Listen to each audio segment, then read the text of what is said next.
Club Frecce Tricolori 2, cosa vuol dire Presidente? Siamo con il Presidente? Gabriele Chinaglia, Presidente del Club Frecce Tricolori numero 2.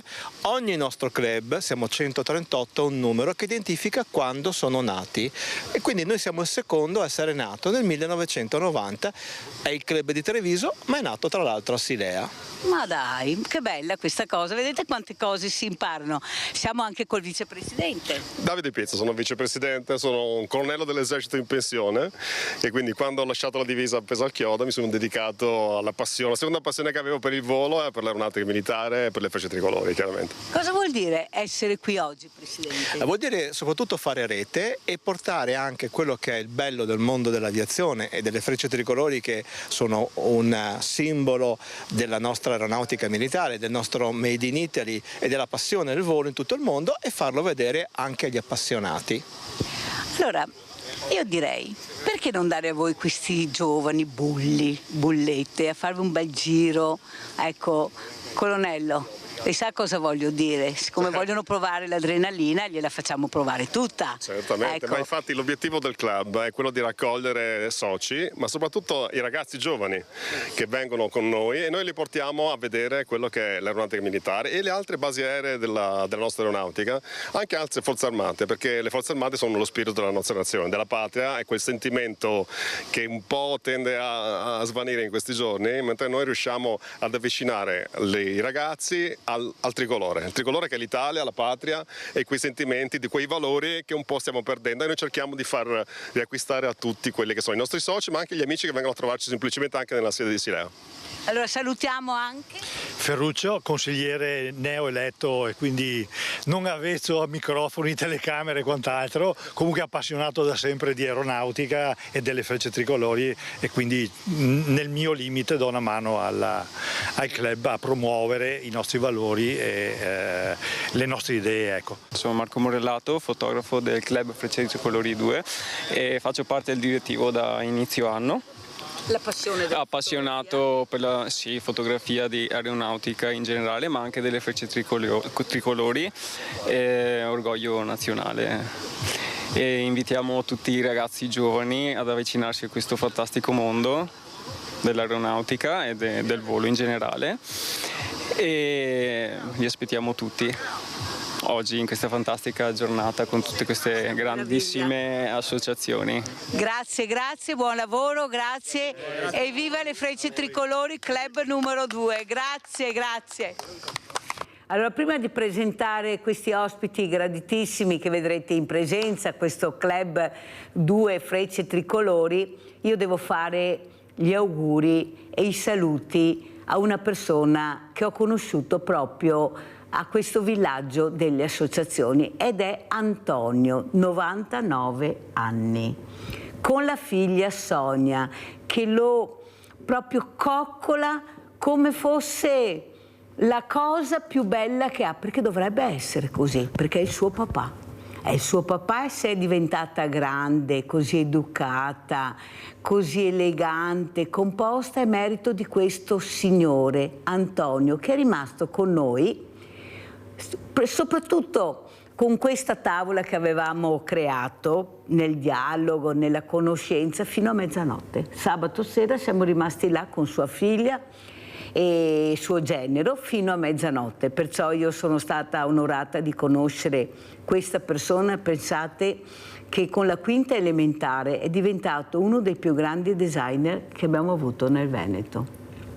Io spero di averlo ospite prossimamente, perché c'è una cosa che lui sta cercando di fare, finché non è pronta non ve la dico, però se riesce a farlo io ci terrei tantissimo che Antonio venisse qua con sua figlia a raccontare questa storia bellissima di questa passione per il disegno, per la matematica.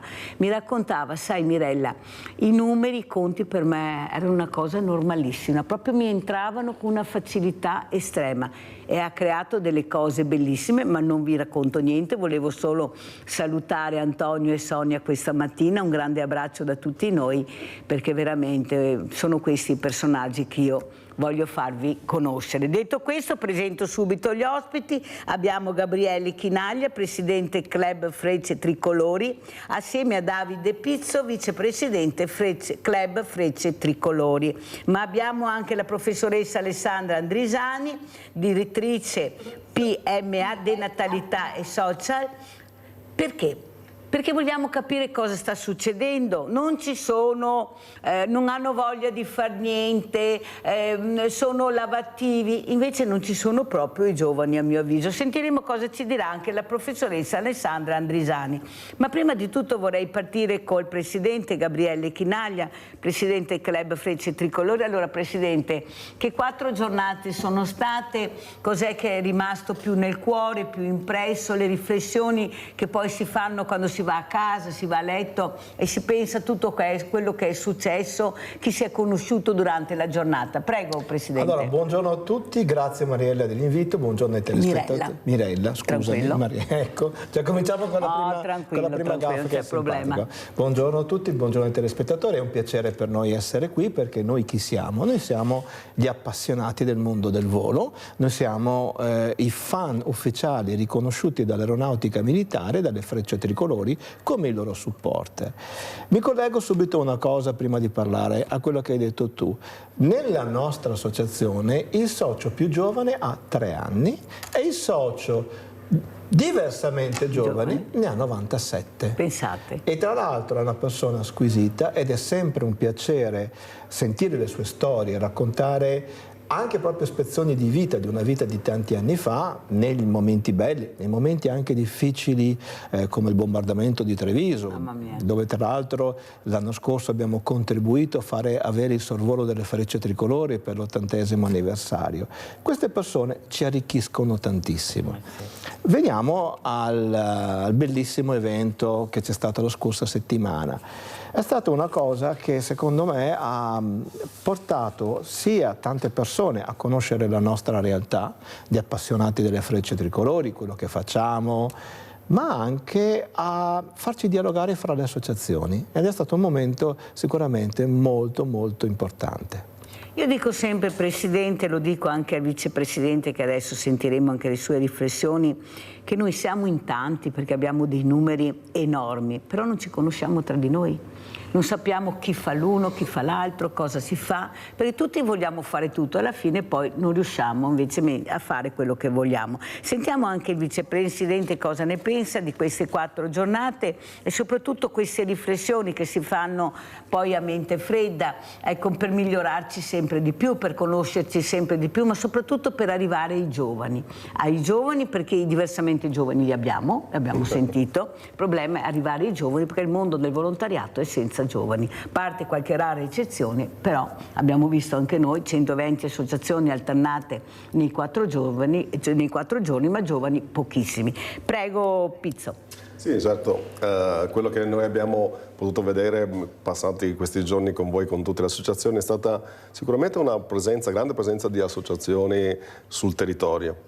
E per me è la mia prima esperienza di questo tipo, che mi ha chiaramente portato a conoscere delle realtà che non conoscevo. Io tra l'altro sono di Mogliano e quindi la zona di Silea la conosco relativamente. Mi ha colpito positivamente tutto questo insieme di persone che collaborano a livello di volontariato, e soprattutto girando tra i vari stand, perché quando nei momenti morti della manifestazione abbiamo avuto l'opportunità di conoscere delle realtà che riguardano la sostenibilità, che riguardano gli anziani, eccetera. E soprattutto abbiamo partecipato attivamente, soprattutto con l'associazione, per esempio noi in gruppo, a massa del club, ci siamo iscritti all'AIDO. E quindi abbiamo, con l'amico Giorgio, ci siamo iscritti e abbiamo creato con loro una collaborazione.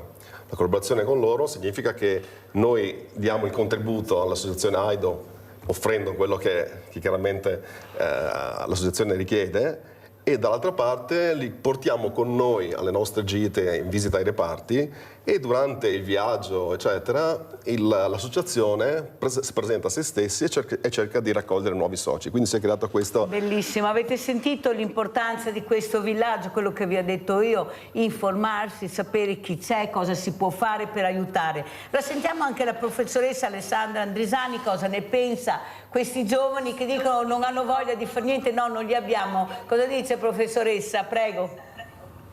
Ma io credo che oggi ci siano in realtà molti meno giovani, quindi c'è sicuramente un discorso magari di disponibilità e di affezione a queste iniziative, perché probabilmente la mentalità, la cultura è cambiata, ma temo che purtroppo il problema nel prossimo futuro sarà quello che mancheranno i giovani in quella fascia di età che sarebbe fondamentale sia per chiaramente mantenere, diciamo così, stabile la popolazione, ma anche purtroppo per il nostro welfare. Viviamo in un paese dove negli ultimi anni si è assistito ad un calo importantissimo della popolazione. Dal 2008 ad oggi si sono ridotte per anno di 200.000 le nascite, quindi un dato che è assolutamente grave e che sicuramente non può oggi non essere preso in considerazione. Professoressa, però i segnali c'erano tutti, non è che scopriamo adesso le date di nascita, l'età. Io ho avuto un importante ginecologo, anzi che saluto, che adesso non c'è neanche più al nostro ospedale, però che ha detto: Benedetta, ecco anche la pandemia, chissà che ci saranno più figli. Poi è ritornato delusissimo perché questi figli non sono nati. Ecco, si pensava una cosa, magari più stare assieme, più coccole, invece abbiamo visto più separazioni e più divorzi. Ecco, per capire com'è la realtà. Cosa c'è? Io penso, perché molti, professoressa, volevo proprio che lei facesse un'analisi di quello che le sto dicendo. Ma sono veramente il problema dei soldi, del lavoro, oppure c'è la paura del sacrificio, di rinunciare a qualcosa? Perché vediamo che molti genitori, molte donne, decidono di diventare mamme dopo i 40 anni. Prima fanno tutto quello che vogliono, poi a 40 anni, anche oltre, decidono di diventare mamma o papà, senza pensare che questo bambino si troverà con genitori diversamente giovani. Io ho molti ricordi di questo. Io avevo una compagna di classe, professoressa, che era accompagnata dalla nonna a scuola e lei si vergognava e si faceva accompagnare fino a un certo punto. E dopo voleva andare da sola perché la nonna per lei era ingombrante. Era piccolina, sa professoressa, avrà avuto 9-10 anni. Però questo diversamente giovane della nonna rispetto agli altri bambini accompagnati quasi tutti da mamme giovani la metteva in forte imbarazzo. Allora mi spieghi le mie riflessioni, sono scorrette, sono io che ragiono a certa maniera? Perché io vedo che la rinuncia in un momento dove abbiamo cercato molti di dare di tutto e di più a questi ragazzi e ragazze, diventa un problema. Poi, ma anche una volta c'era un problema, non c'era da mangiare, non c'era da vestire, lavori pericolosissimi, faticosissimi, però si facevano 8, 10, minimo ero 4-5 figli. Allora lei come vede questa situazione? È proprio vero che è proprio questione di soldi, di lavoro, o anche c'è la paura di fare dei sacrifici subito nel momento invece che vuoi divertirti, vuoi realizzarti?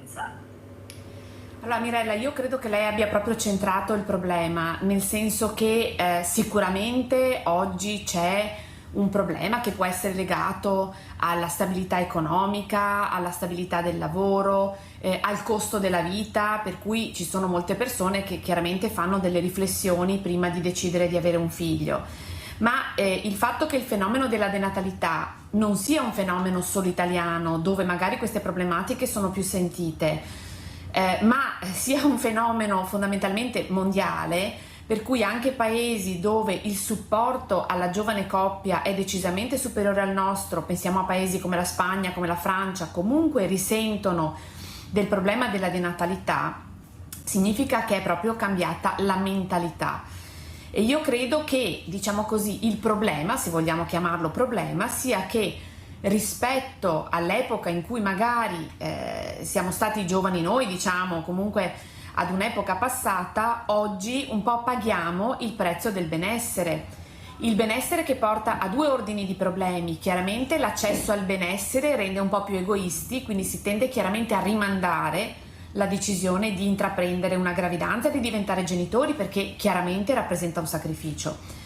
E dall'altro lato il fatto che il benessere ci fa stare meglio, per cui se 30 anni fa una donna di 40 anni veniva considerata una donna socialmente vecchia, oggi una donna di 40 anni è una donna nel pieno dei suoi anni, è una donna socialmente giovane, e il fatto di percepire questa sensazione di essere giovane, che però purtroppo non corrisponde ad una realtà biologica, è solo una sensazione, dà l'idea sbagliata di poter posticipare la ricerca di una gravidanza perché tanto la gravidanza arriverà, e quindi porta purtroppo ad un aumento di una patologia che è l'infertilità, e che in alcuni casi è una patologia vera e propria, perché ci sono persone che soffrono di malattie che portano ad infertilità, ma purtroppo nella stragrande maggioranza dei casi è una infertilità fisiologica, cioè è solo dettata dal fatto che se il figlio lo si fosse cercato prima, il figlio sarebbe arrivato.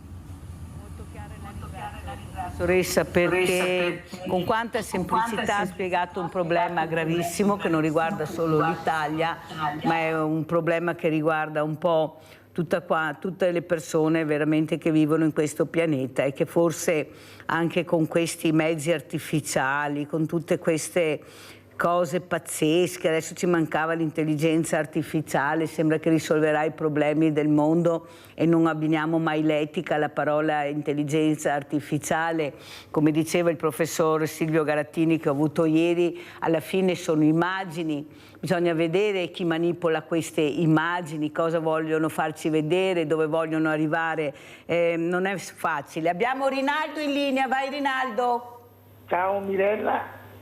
Ciao Mirella e buongiorno ai tuoi ospiti. Volevo dire a qui che ha fatto sto centro per l'aeronautica, so che Treviso, mi conosco bene Treviso e l'ambiente dell'aeronautica, va bene? Ero amico del generale Nannarelli, Arturo Nannarelli, ancora quando che c'era il Licei a Lido. Sì. E dopo sono amico di Andrea Canatta, che è l'unico che ha una pista di atterraggio, sì. Va bene? So quanta passione che ha a Treviso. Era ora che facesse una cosa del genere, perché ci sono tantissimi appassionati, bravi, che hanno fatto proprio una bella cosa, che a Treviso e che voleva. E anche perché il primo che sta comandante dei tricolori era un trevisano.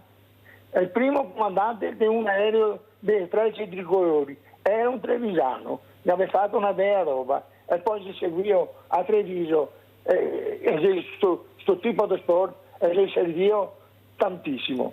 E dopo voglio dire al signore che deve parlare di tutto il mondo dei fiori, ma se cambia i tempi, se cambia la mentalità della gente. Io a 27 anni, io avevo 3 fiori, ne avevo 82 adesso, ma adesso ho dei compagni, della gente che mi sta Dio, che mi dà conforto, che mi porta in giro dove che non posso andare. E ora i fiori come gli schemi si via. I fiori non si programma, i fiori nasce con l'amore, con l'affetto. Dopo se ti sei fortunato, sfortunato, i nasce storti. Ma il 90% dei mammi, papà normali, cioè abituati a vivere su famiglia. Grazie Rinaldo, se no te fa un libro, devo far vedere tanti video, sei stato chiarissimo, ti ringrazio. Però adesso andiamo a vedere anche questo video sorvolo che hanno portato questi amici delle Frecce, del club Frecce Tricolori.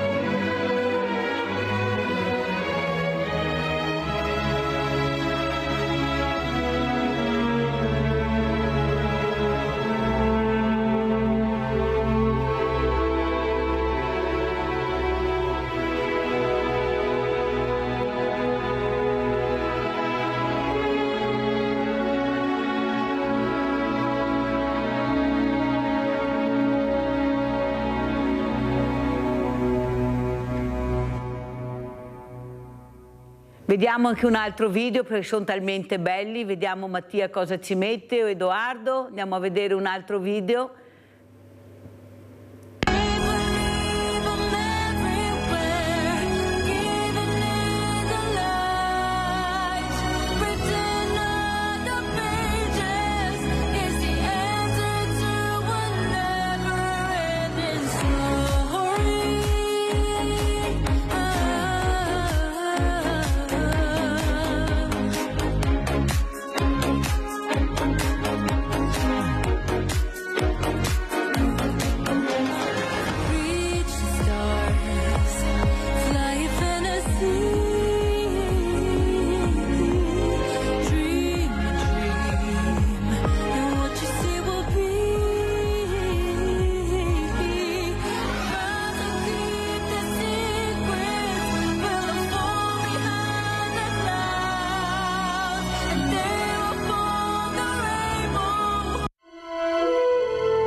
Con i freni, via, pronti con i freni, via.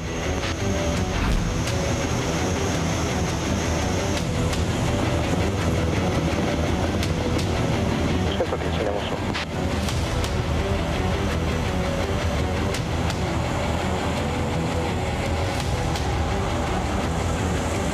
Oh no!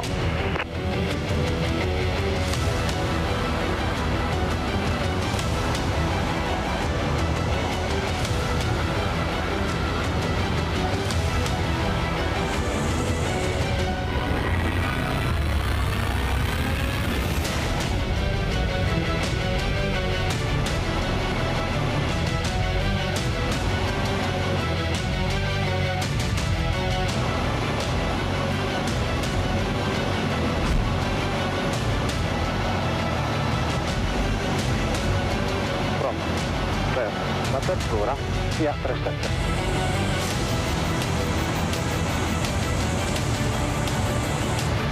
Andiamo su.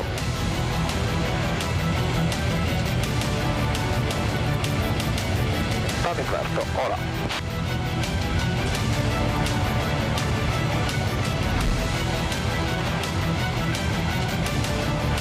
Bianchi, ora.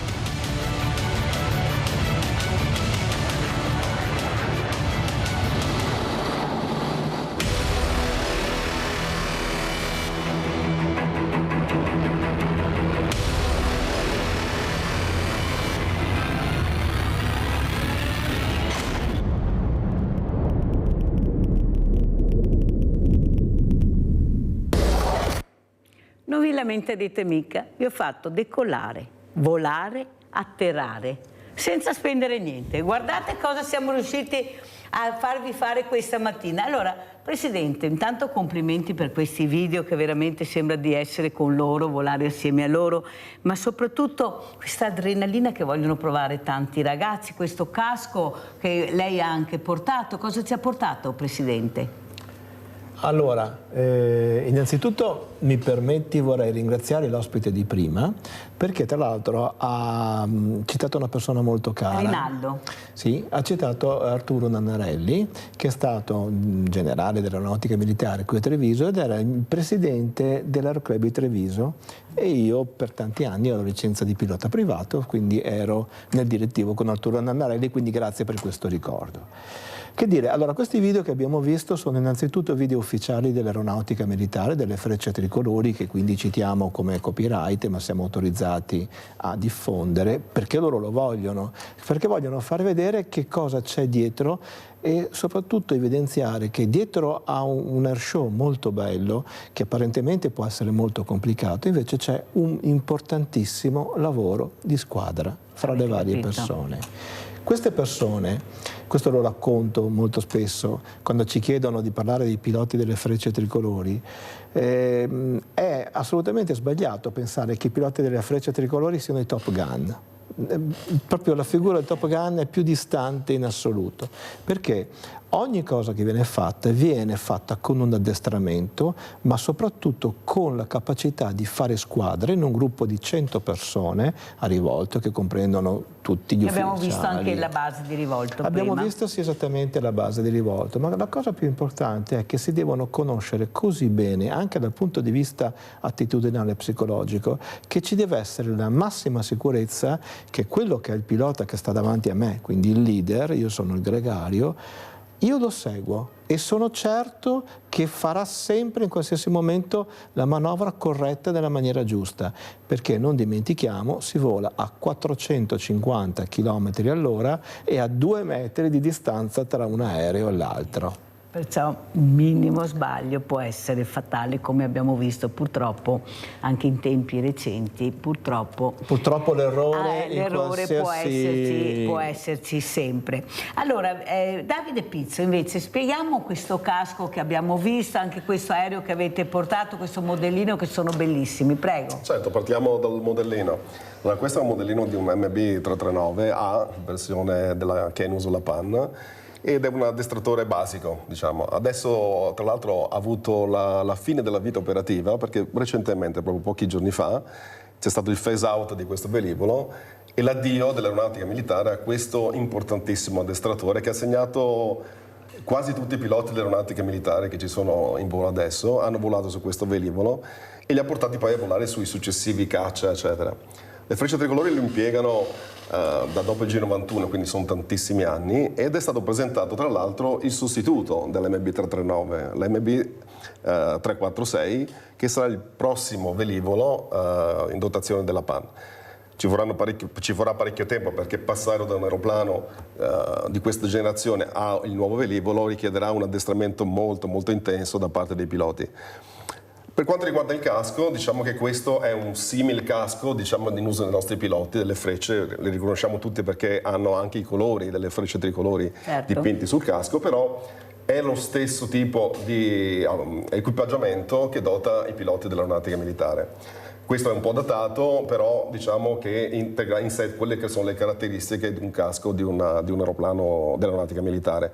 Come potete vedere, ha una maschera di ossigeno che viene slanciata, e noi abbiamo utilizzato questo casco soprattutto per coinvolgere i ragazzi durante la manifestazione, soprattutto i giovani, ma anche i meno giovani, anche i papà. Abbiamo detto, appunto, quando venivano a vederlo, tutti si fermavano e noi abbiamo proposto, ma guardi che se vuole lo può indossare il casco, e lì c'è stata sicuramente, abbiamo visto gli occhi illuminarsi, la curiosità di provare, esattamente, di provarlo e di indossare per la prima volta un casco di un caccia, no? Abbiamo visto tutti il film Top Gun e quindi in molti ragazzi l'immaginario. Certo che Baby Gang e Top Gun si avvicinano molto. Esattamente. Secondo me, visto che diamo le etichette ai ragazzi, forse metterli assieme. Esattamente, noi vogliamo con questo e con la nostra attività far sognare questi ragazzi e portarli. Il film Top Gun in realtà è un film che anche quello ha dimostrato, no, valori che magari la nostra gioventù adesso sta un po' perdendo, no? Magari troppi cellulari e queste cose qui. Invece noi, l'aeronautica con le proprie manifestazioni, con la propria attività, diffonde sia valori e soprattutto tante emozioni. Però quello che dico io, Pizzo, è che questi ragazzi, assieme ai loro genitori, se tu mi fai vedere e fai provare qualcosa che li intriga, loro si dimenticano del cellulare. Io in questi giorni, guardate, ve lo dico sinceramente, e specialmente sabato, dove il tempo è stato anche clemente, dove abbiamo avuto tantissime famiglie, io non ho visto genitori e figli seduti anche al tavolo mentre mangiavano qualcosa col cellulare. Non ho visto, non so se voi li avete visti. Io ho visto famiglie che si scambiavano riflessioni, si confrontavano, giocavano, ma io non li ho visti muti col cellulare, seduti, perché erano in un contesto che avevano anche qualcosa da dirsi. O sbaglio, Pizzo? Certo, cosa no, dice? Ha visto anche lei? Certo, no, perché sembra che vedo solo io le cose. No, indubbiamente i ragazzi hanno bisogno di qualcosa che desti il loro interesse e sicuramente ci vuole qualcosa di adrenalinico. Tutti siamo stati giovani e quindi bisogna dar loro qualcosa che gli faccia provare delle emozioni forti, emozioni nuove, e quello che noi diamo è proprio questa opportunità di venire con noi a Rivolto, di vedere l'esibizione, ma non come la vediamo da Lignano a Jesolo, di vederla lì a casa loro, diciamo avere un contatto diretto con la pattuglia, con il personale della base e soprattutto, quando poi i piloti atterrano, di conoscere i piloti proprio face to face e di parlare con loro e realizziamo quello che è un sogno di tanti. Allora non più social, ma direttamente con i piloti per capire anche cosa dicono. Li portiamo nel loro mondo. Ecco, la voglia di diventare vari come loro. Allora, professoressa Andrisani, cos'è che la preoccupa di più invece? Abbiamo parlato di valori, di famiglia,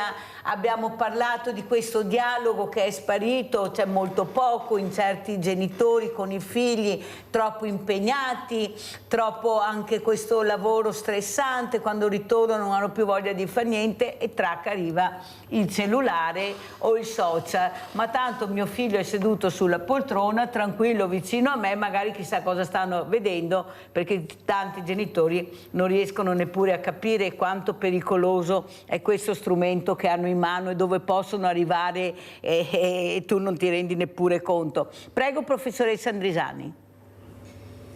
Purtroppo, o per fortuna, insomma, come dicevate prima, l'intelligenza artificiale sicuramente è stato, non è tutto chiaramente da criminalizzare, è stato un modo che ci ha aiutato a vivere meglio, ad affrontare meglio determinate situazioni, anche in ambito sanitario. Sicuramente l'intelligenza artificiale ci sta aiutando a migliorare per esempio la nostra capacità diagnostica, ci aiuta a scambiare in maniera più rapida informazioni e conoscenze. Però l'intelligenza artificiale, e in questo i social, i telefonini e quant'altro, è uno strumento e come tale va utilizzato se si hanno le conoscenze per utilizzarlo. Quello che oggi è il rischio che stiamo correndo è che questo strumento venga utilizzato senza che alla base vi siano delle opportune conoscenze e quindi non diventa più uno strumento di supporto, ma può diventare sfortunatamente un mezzo, un mezzo dannoso. Io credo che sono cresciuta, sono felice di vedere oggi tra i suoi ospiti questo club che supporta le Frecce Tricolori, perché io sono cresciuta con un padre che è stato ed è un amante di tutto quello che era l'aviazione, era un pilota, anche lui aveva un brevetto di pilota privato, quindi sono cresciuta andando a vedere tutte le manifestazioni delle Frecce Tricolori e devo dire che io ricordo nella mia gioventù tutte queste manifestazioni come dei momenti che sono estremamente emozionanti. Vedere le Frecce Tricolori dal vivo, vedere le Frecce Tricolori su un telefono, su un video non è sicuramente la stessa cosa, quindi se noi riuscissimo a riportare i nostri giovani un po' a quella che è la realtà tangibile, a quelle che sono le emozioni che non passano attraverso un cellulare, attraverso un social, ma passano attraverso il contatto umano e la visione diretta di quello che siamo in grado di fare, io credo che sarebbe una cosa meravigliosa. Sentiamo come commenta. Allora, Presidente Chinaglia, come commenta le parole? Ecco, dobbiamo portare, io dico sempre che non dobbiamo aspettare che questi ragazzi arrivino, perché non arriveranno mai. Dobbiamo andarli a prendere con gli addetti ai lavori, che possono essere i loro insegnanti, possono essere i loro genitori, i loro nonni, anche i loro amici. Dobbiamo riuscire a portarli, a fargli vedere quella che è la realtà. Prego, Presidente Chinaglia. Beh, innanzitutto sono perfettamente d'accordo su quanto appena detto, perché proprio la differenza che noi vediamo nei ragazzi che vedono anche questi video sui social Poi quando li portiamo e vedono da vicino e soprattutto cominciano a vivere l'emozione, è qualcosa di completamente diverso che si ricorderanno. Quindi noi club esistiamo anche proprio per questo, certo, per fare conoscere queste realtà, e lo facciamo anche organizzando delle mostre fotografiche, lo facciamo anche organizzando, da una parte andiamo a parlare anche con i ragazzi nelle scuole per cercare di stimolarli in qualche cosa che può essere interessante e che poi magari per qualcuno può anche diventare una professione. Al contrario, se posso citare una bellissima esperienza che abbiamo avuto l'anno scorso con la Casa di Riposo Villa d'Argento qui a Silea, nella quale abbiamo portato alcuni pannelli fotografici di una nostra mostra, ma abbiamo fatto una giornata in cui abbiamo raccontato loro le frecce tricolori che conoscevano e gli abbiamo svegliato i ricordi. È stata una cosa veramente molto bella che ripeteremo. Allora sentiamo anche cosa dice Pizzo, questi ragazzi che forse, ecco, qualcuno li dovrà pure accompagnare a vedere la realtà che non è la realtà del social, non è la realtà dell'intelligenza artificiale, ma è la realtà che tu vedi veramente. Prego Pizzo. Sì, esatto, il nostro compito è proprio quello. Tra l'altro adesso stiamo partendo, proprio stasera partiamo e andiamo in Inghilterra con 40 soci di vari club frecce tricolori e portiamo i nostri soci a vedere la più grande manifestazione aerea in Europa. Fate i video che dopo vi invito e me li portate, fate i video. Assolutamente sì, ma la cosa più bella è che oltre a vedere le manifestazioni e l'esibizione di tutti i caccia che esistono, diciamo, al mondo, perché è la più grande manifestazione appunto internazionale, alla fine della manifestazione avremo l'occasione di incontrare i piloti delle frecce tricolori e probabilmente anche del nostro reparto sperimentale, quindi i nostri soci avranno la possibilità a fine manifestazione di festeggiare l'esibizione con i piloti direttamente, e questo porta, diciamo, un lustro a quello che è l'italianità nel mondo. Ricordiamoci che le frecce tricolori, come abbiamo visto dalle immagini, rappresentano l'Italia e il tricolore dappertutto, non solo in Italia ma soprattutto nel mondo. Mi riferisco per esempio al tour che c'è stato recentemente negli Stati Uniti, dove le frecce tricolori hanno compiuto un tour di manifestazioni dal Canada agli Stati Uniti fino ad arrivare a Los Angeles, nei porti di Los Angeles, ed incontrare l'Americo Vespucci. Ecco, pensate, che quindi nella città Italia, l'Italia si è fusa nelle cose più belle che, diciamo, l'aeronautica, in questo caso la Marina Militare, offrono al pubblico di tutto il mondo. La nave più bella del mondo e la pattuglia acrobatica più bella del mondo.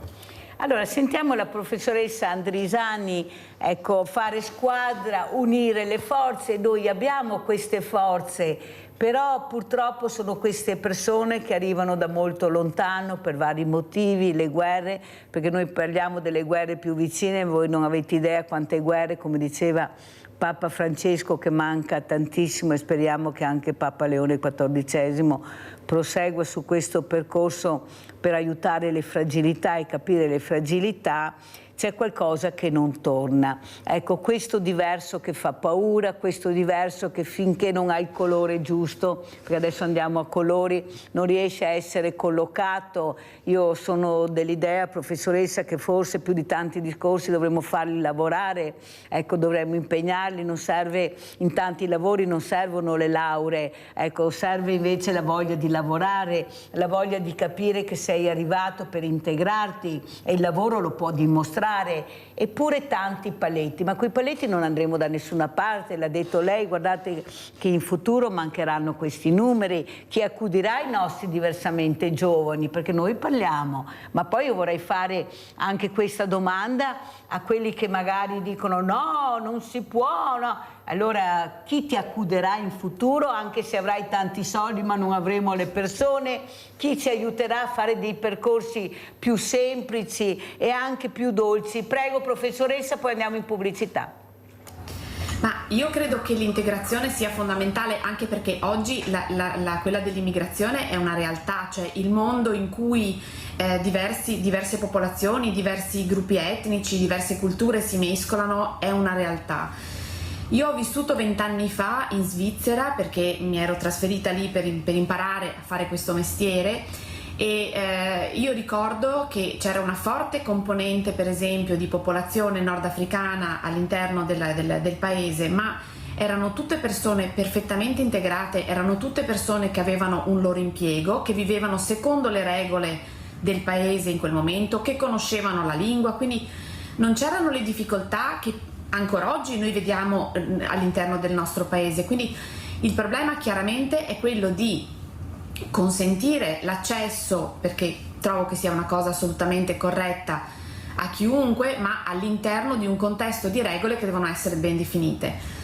Alle volte quello che secondo me è il problema è che forse noi per primi siamo quelli che non seguono le regole, quindi facciamo fatica, no? È come il genitore che cerca di spiegare la regola al figlio, però per primo non rispetta la regola, allora fai fatica a dire al figlio di non fumare se il figlio vede te che fumi. Ecco, questo è un po' il principio.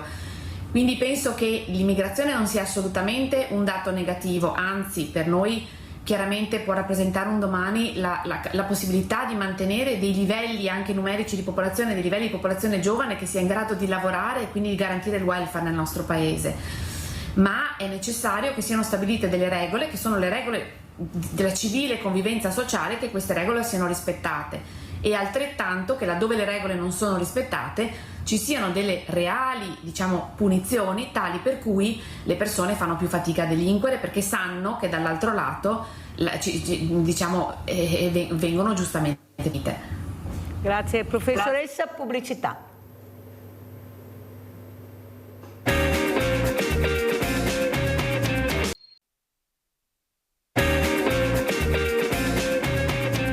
Abbiamo Leone da Tre Baseleghe, vai Leone. Ciao Mirella, grazie, saluto tutti. Allora, per questo cambiamento climatico, per l'inquinamento, si parla molto poco dell'inquinamento prodotto dagli aerei. Per quello dei spaziali si parla ancora meno. Per quello prodotto da guerre proprio non si parla mai. Allora sarebbe bello incominciare a parlare di questo inquinamento che si produce. Allora, spero che un giorno facciamo volare gli aerei con l'idrogeno e andare nello spazio con l'idrogeno, così non si potrà più produrre inquinamento. Ciao Mirella, grazie. Grazie a te. Leone, lo spieghiamo, Presidente, perché ci sono delle volte delle telefonate, queste scie, spieghiamo allora. Allora vorrei innanzitutto, proprio grazie anche a questa domanda, fare chiarezza. Scie chimiche, ne sentiamo parlare. È assolutamente una fake da social. Ecco.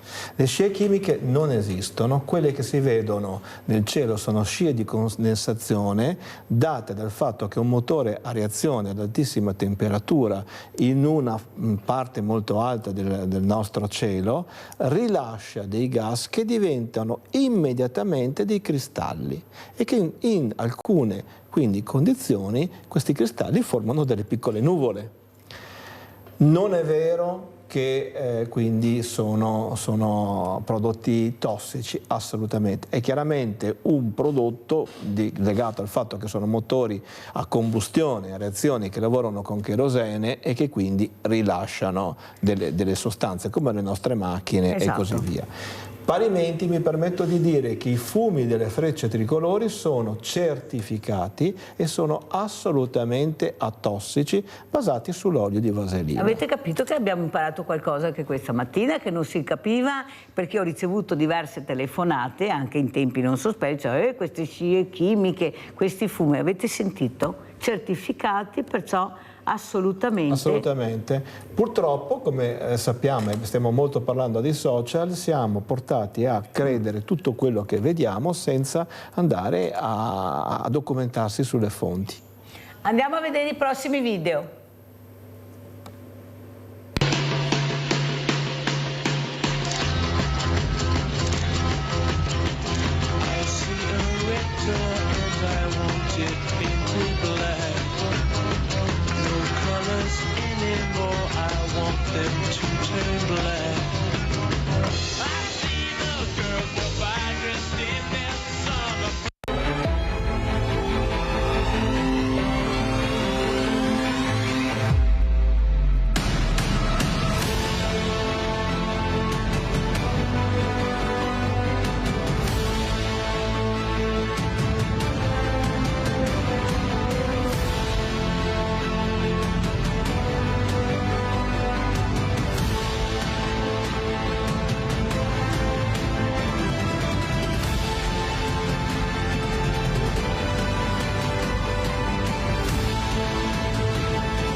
Allora abbiamo visto questi bellissimi video, poi continueremo a vederne ancora, però so che il vicepresidente Davide Pizzo vuole aggiungere qualcosa. Sì, in merito al quesito che ha posto il telespettatore di prima riguardo all'inquinamento, è innegabile che un motore a combustione inquini e chiaramente questo succede con le macchine, succede con tutto. L'industria si sta cercando di approcciare indirizzandosi verso queste nuove tecnologie che dovrebbero consumare di meno e ridurre i consumi al minimo. L'aeronautica sta facendo la stessa cosa, parliamo di aeronautica e aviazione in generale, si stanno già studiando motori che utilizzano combustibile naturale e che quindi molto probabilmente in un prossimo futuro avremo degli aerei anche di linea che viaggeranno, faranno distanze lunghissime ma consumando molto di meno e inquinando molto di meno. Quindi diciamo il futuro è verde. Il futuro è verde, hai sentito Leone, c'è speranza, Leone ce l'ha anche coi palloncini che vengono rilasciati nei matrimoni, nei funerali, perché palloncini e non qualcos'altro, c'è già abbastanza inquinamento, dice Leone, però vedremo in futuro anche cosa si deciderà, perché mi sembra che i grandi della terra non siano veramente favorevoli a questo, specialmente Trump. Mi sembra che vada tutta da un'altra parte. Ecco, il green forse non lo prende male troppo, forse la cravatta è più rossa che verde, è quello che vedo, ecco, è quello che vediamo. Sentiamo professoressa Andrisani come ci saluta, ma il tempo è terminato, con quale messaggio, mentre gli ospiti Gabriele Chinaglia e Davide Pizzo rimangono con noi. Prego professoressa.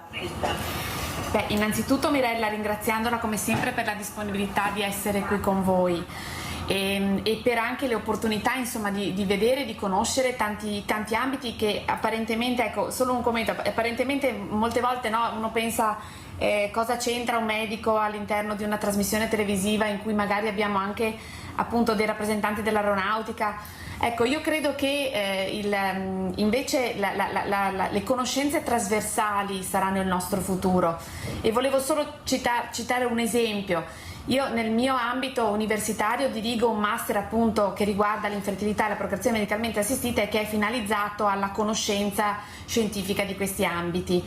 Il mio, come quello in ambito sanitario come in tutti gli altri ambiti, è un lavoro di squadra. Nella mia squadra ci sono medici, ci sono biologi, ci sono ostetriche, ci sono tecnici di laboratorio, ci sono infermiere e pensa che quando ho cercato il modo per far capire come dovesse funzionare un lavoro di squadra in cui tutti, pur provenendo da diverse specificità, si capiscono con tutti, io ho proprio invitato un colonnello dell'aeronautica che è stato parte della pattuglia delle frecce tricolori, proprio perché dal mio punto di vista era il modo migliore per spiegare il gioco di squadra, perché come hanno detto gli ospiti in studio, le performance delle frecce tricolori sono performance elevatissime per quello che fanno e per la modalità con cui lo fanno, e devo dire che è stato un enorme successo. Quindi io credo che la conoscenza anche di quello che fa l'altro, anche se fa qualcosa di diverso, sia e sarà sempre fondamentale, oltre l'intelligenza artificiale. La ringrazio professoressa, perché è quello che faccio in questa trasmissione, metto assieme delle cose che al primo momento sembrano ma cosa ci fanno queste persone, e poi alla fine invece c'è un filo di Arianna che unisce tutto. Ecco, io l'ho scoperto, anzi poi si scambiano i numeri di telefono, le mail, si conoscono, e infatti ecco io cerco di fare proprio questo, mettere assieme cose che magari al primo momento, come dice lei, ma come mai sono, e invece poi alla fine capiamo il perché c'è sempre qualcosa che unisce. Grazie veramente, grazie alla professoressa Alessandra Andrisani di essere stati con noi. I club Frecce Tricolori rimangono qui, pubblicità.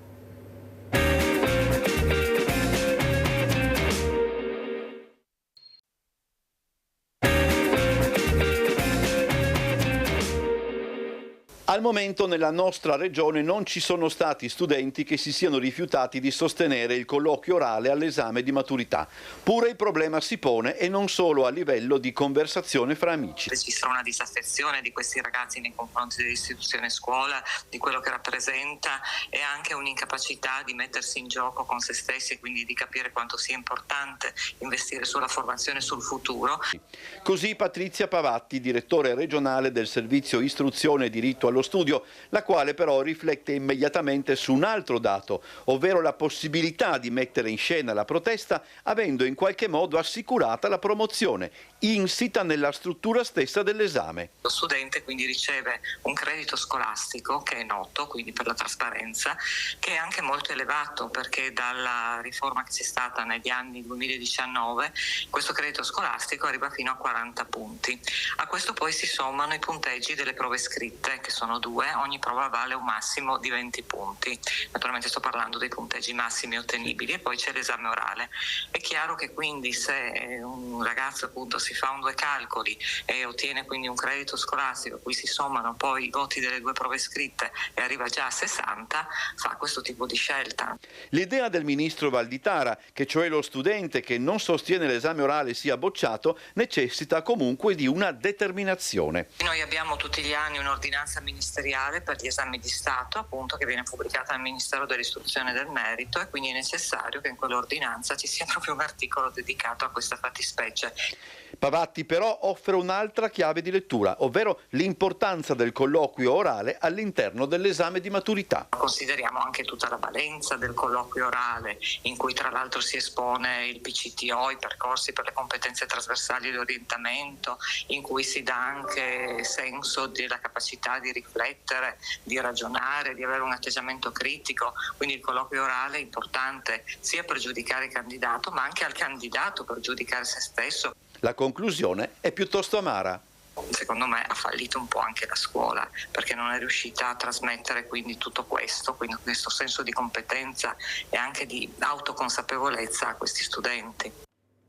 E allora adesso vi porto a Salerno, dove c'è la professoressa Rosanna Scalia, docente, soprattutto che cercherà di capire, di far capire anche dal suo punto di vista, del suo osservatorio importante, perché loro sono competenti in materia, sanno di quello che si parla, sanno chi sono questi ragazzi, questi studenti, che ringrazio veramente, professoressa Scalia, di essere qui con noi. Ma saluto anche Flavia Petrin, presidente AIDO nazionale. Ciao Flavia, quanto tempo che non ci incontriamo, come stai?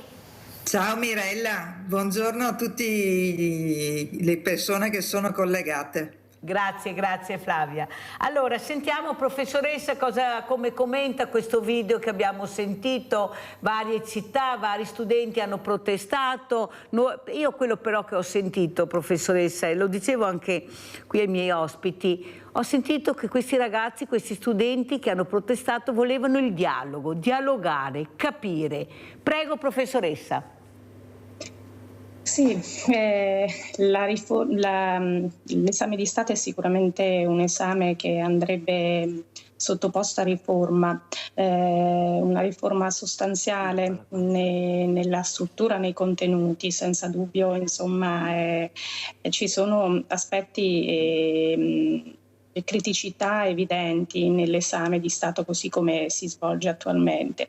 Quello che non condivido è sicuramente la modalità della contestazione. Contestare in sede di colloquio orale, quando ormai, insomma, appunto, come si diceva nel servizio, si ha la certezza della promozione, non mi sembra, insomma, il canale più adeguato per manifestare il proprio dissenso. Il dissenso va manifestato in itinere, va manifestato prima.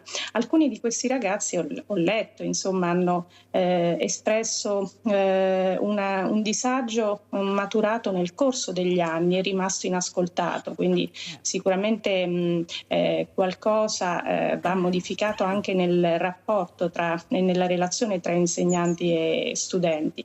Però è la modalità, in questo concordo con il servizio, è la modalità e la contestazione così che avviene all'interno di un momento così importante, così delicato, che non condivido affatto, pur notando e pur, insomma, individuando nell'esame numerose criticità. È vero, professoressa Scalia, quello che dice, anch'io condivido in parte però, perché ho avuto un professore giovane, un docente giovane, il quale ha detto: noi insegnanti, noi docenti, tutte le mattine è come se salissimo sul Monte Bianco, noi vediamo tutto. Vediamo chi è in classe, chi sono i ragazzi, quelli che hanno bisogno di più ascolto, che sono più fragili, però bisogna vedere chi di noi ha voglia di scendere, ha voglia di dialogare, di aiutare queste sofferenze. E quello che vedo, ha detto questo professore in diretta, non è che vedo molti colleghi che fanno questo. E questo mi dispiace molto, perché è una professione delicata. Noi abbiamo queste fragilità e dobbiamo farle crescere bene, soprattutto con l'ascolto e col dialogo. Cosa dice professoressa Scalia? Io non devo essere fortunato ad avere quell'insegnante o quella classe o quella scuola. Io devo avere quello che mi aspetta di diritto, lo dico tutte le mattine, ecco, e essere intrigato, conoscere, perché da bambini cominciamo, appena parliamo perché? Perché siamo curiosi. Allora questa curiosità chi? Le famiglie, vediamo, anche là è un punto di domanda, sono fortunata ad avere quei genitori o no? Se non ho i genitori dovrei avere qualcos'altro, e se non ho neanche questo cosa facciamo? È molto difficile, mancano insegnanti di sostegno. Io vedo questi ragazzi molto sensibili, professoressa, sono molto preoccupata e non vedo che ci sia tanto ascolto, sento parlare più di repressione. Prego professoressa Scalia. Sì, si parla molto di repressione, di linea dura, i toni a volte sembrano minatori, ma questo problema risiede nello stesso reclutamento degli insegnanti, del corpo docente, e anche nel riconoscimento sociale ed economico del lavoro dell'insegnante. Molti di noi fanno questo lavoro per vocazione e ci credono al di là di quelli che sono poi i riconoscimenti sociali o economici, ma per tanti insegnanti questa è una professione alla quale arrivano dopo aver magari tentato altre strade, e quindi l'insegnamento, ahimè, diventa per molti insegnanti una sorta di ripiego. Questi insegnanti, sono numerosi, chiaramente svolgono la loro professione senza quella motivazione, senza quella passione, quella vocazione che invece è fondamentale in un lavoro delicato come il nostro. E quindi credo che insomma questo problema dipenda anche proprio dalla selezione del personale. Adesso poi c'è necessità di reclutare un grande numero di insegnanti e quindi ancora di più la necessità di aprire a tutti consentirà di immettere nel mondo della scuola persone che magari di fatto non sono fortemente vocate e interessate e appassionate a questo lavoro. Bisogna avere passione non solo verso le discipline che si insegnano e averne poi piena conoscenza e competenza, ma anche saperle trasmettere, sapere entusiasmare i ragazzi, saperli appassionare, coinvolgere. Non è facile, e sapere interloquire con i ragazzi a partire dalle proprie discipline non è un lavoro facile in un momento così delicato, così difficile. Viviamo sicuramente in una fase di disagio, no? Anche educativo fortissimo, sia all'interno delle famiglie sia nei vari contesti, e la scuola senza dubbio in questo momento sembra essere in grande sofferenza e non capace di gestire i problemi che la nostra società presenta. Credo che sia necessario comunque una sinergia, e che quindi tanti magari enti concorrano alla crescita dei ragazzi. Quindi per me, secondo me, anche introdurre lo psicologo nelle scuole e creare una sinergia con altri enti può aiutare i docenti a scoprire, ad entrare in relazione più profonda con i propri studenti. La ringrazio professoressa Scalia, vorrei averla tutti i giorni, avete sentito, con quanta pacatezza, ma soprattutto anche esperienza di vita, sta spiegando qual è la realtà, sì da una parte, no anche dall'altra, ma bisogna trovare una via di mezzo. Questi ragazzi che sono chiusi come le noci, hanno un guscio terribile, perché non sono stati ascoltati, si ascoltano poco e loro avrebbero tanto da dire, sono creativi e invece sentono che sono dei nullafacenti, che non hanno voglia di far niente. Non è vero invece, perché poi noi vediamo, specialmente con la meccanica, la meccatronica, cosa riescono a fare con i robot. Allora forse non abbiamo capito niente, forse veramente dobbiamo ascoltarli di più, professoressa Scalia, che è quello che vogliono loro. Io sono dell'idea veramente che li abbiamo proprio non lasciati, abbandonati a se stessi. Chi è più fortunato e chi è meno fortunato si arrangi, e questo non va bene. Andiamo a vedere questo video dell'Aido e poi parliamo con Flavia Petrin, presidente Aido nazionale.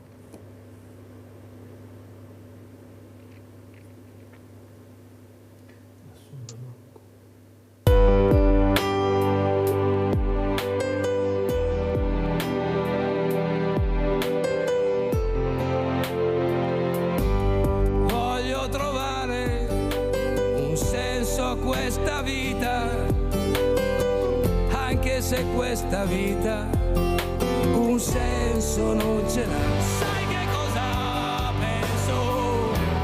Che se non ha un senso domani.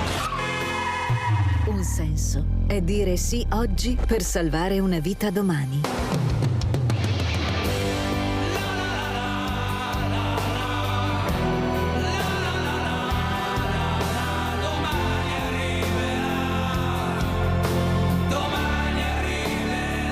Un senso è la vita che ricomincia. Aido, il sì alla donazione di organi, tessuti e cellule. Allora, Presidente Petrin, io ho l'onore e il piacere, e sono rimasti perché volevano conoscerti e salutarti proprio questi rappresentanti del Club Frecce Tricolori, perché appunto in queste 4 giornate al villaggio delle associazioni si sono iscritti all'Aido. Ecco, te li presento, è il presidente del Club Frecce Tricolori Gabriele Chinaglia assieme al vicepresidente Davide Pizzo. Eccoli qua.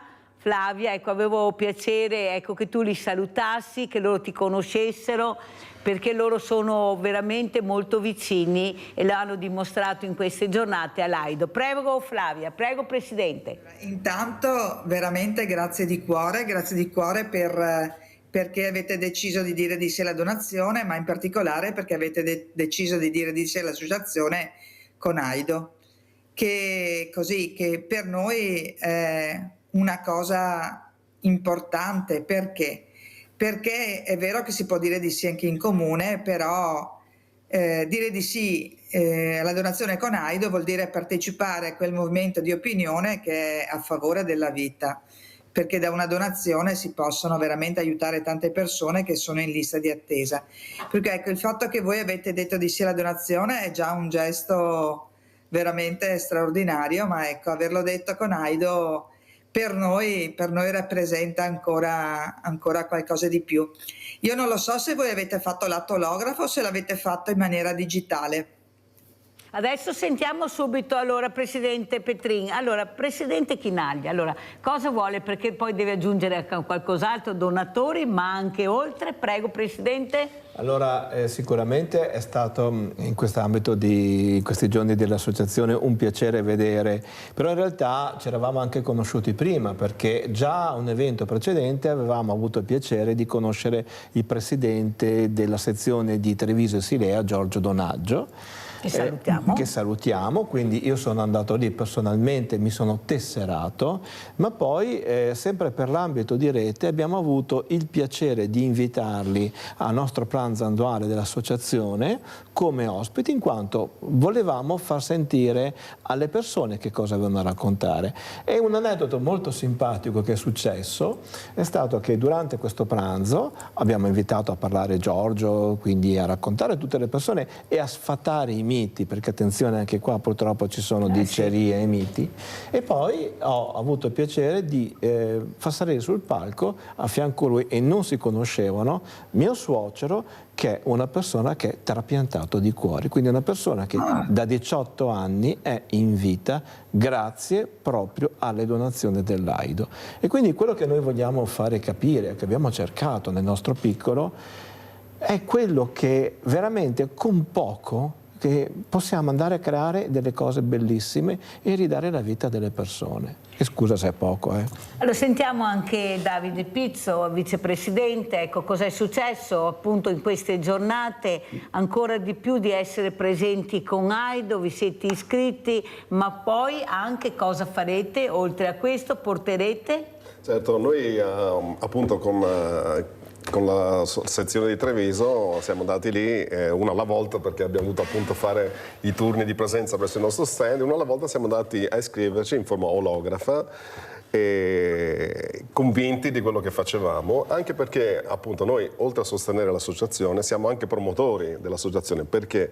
Perché, come dicevo, nelle nostre gite, quando andiamo in visita nei vari reparti, vengono sì i soci che conosciamo, ma i soci spesso portano i loro amici, persone che non conosciamo, non abbiamo mai visto per la prima volta. Ed ecco che mentre siamo sul pullman, oltre a spiegare la visita che andremo a fare, lasciamo la parola al rappresentante dell'AIDO che spiega l'attività e convince, ma cerca di convincere nuovi amici a unirsi a questa grande famiglia che è l'AIDO. Presidente Petrin, prego il commento.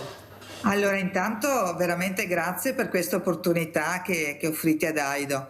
Però ecco, non c'è solo la provincia di Treviso. Io adesso vi faccio un appello: aiutatemi affinché questa vostra esperienza possa essere portata in tutto l'ambito nazionale. Ecco, io sono veneta, per cui ecco, ti dico, sono contenta per Treviso, però ecco, abbiamo la realtà in tutte le province e anche, voglio dire, a livello nazionale.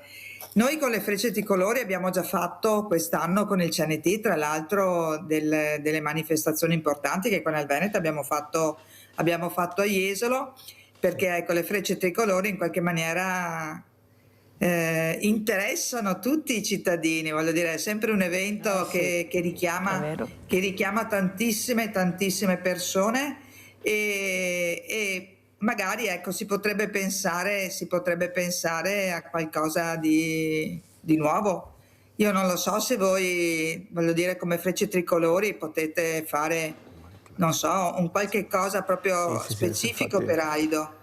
Sì. Io naturalmente butto là la proposta, perché ecco, non so come si possa fare, però prima, di solito da una parola ne viene fuori un'altra, da un'idea ne viene fuori un'altra, per cui non so, ti dico, per noi, voglio dire, se le Frecce Tricolori decidessero per esempio di essere ambasciatori AIDO, per noi sarebbe molto bello, perché sentiamo ecco, cosa dice il presidente Chinaglia, che vedevo che sottovoce si parlavano tra di loro. Prego, Presidente. Allora, assolutamente sì, nel senso che noi come Club Frecce Tricolori, come associazione, siamo 138, ci conosciamo e abbiamo cominciato a fare dei progetti finalizzati alla beneficenza e finalizzati anche alla conoscenza, per cui senz'altro sarà un piacere magari pensare a qualche progetto per quanto riguarda coinvolgendo altri club in altre zone d'Italia e quindi un ambito nazionale con la collaborazione di AIDO. Sarà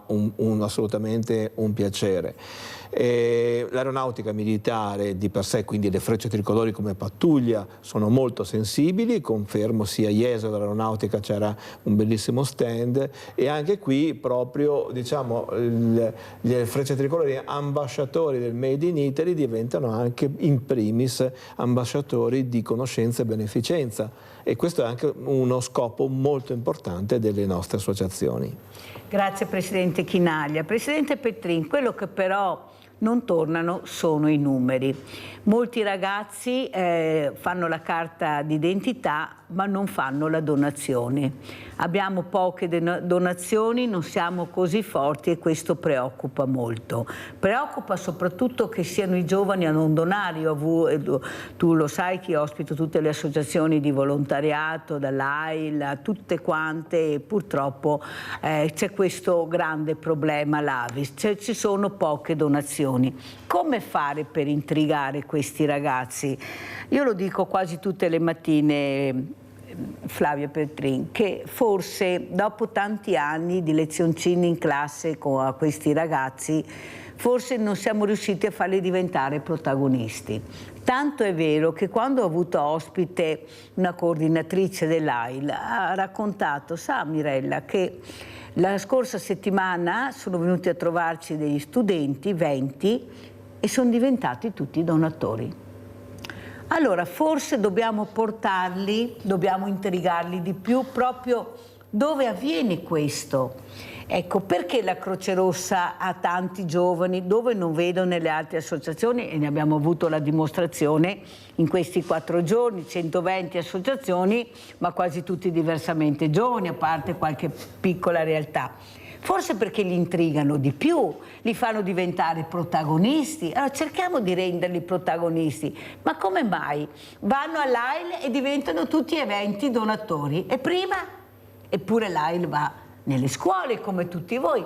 C'è la paura. E ho parlato anche con illustri medici, anche con il professor Gerosa, che non è di sicuro l'ultima della classe. Ho detto, professore, apriamo di più gli ospedali, ecco, parliamo più con questi ragazzi, facciamoli toccare con mano, il profumo dell'ospedale non è il profumo della strada.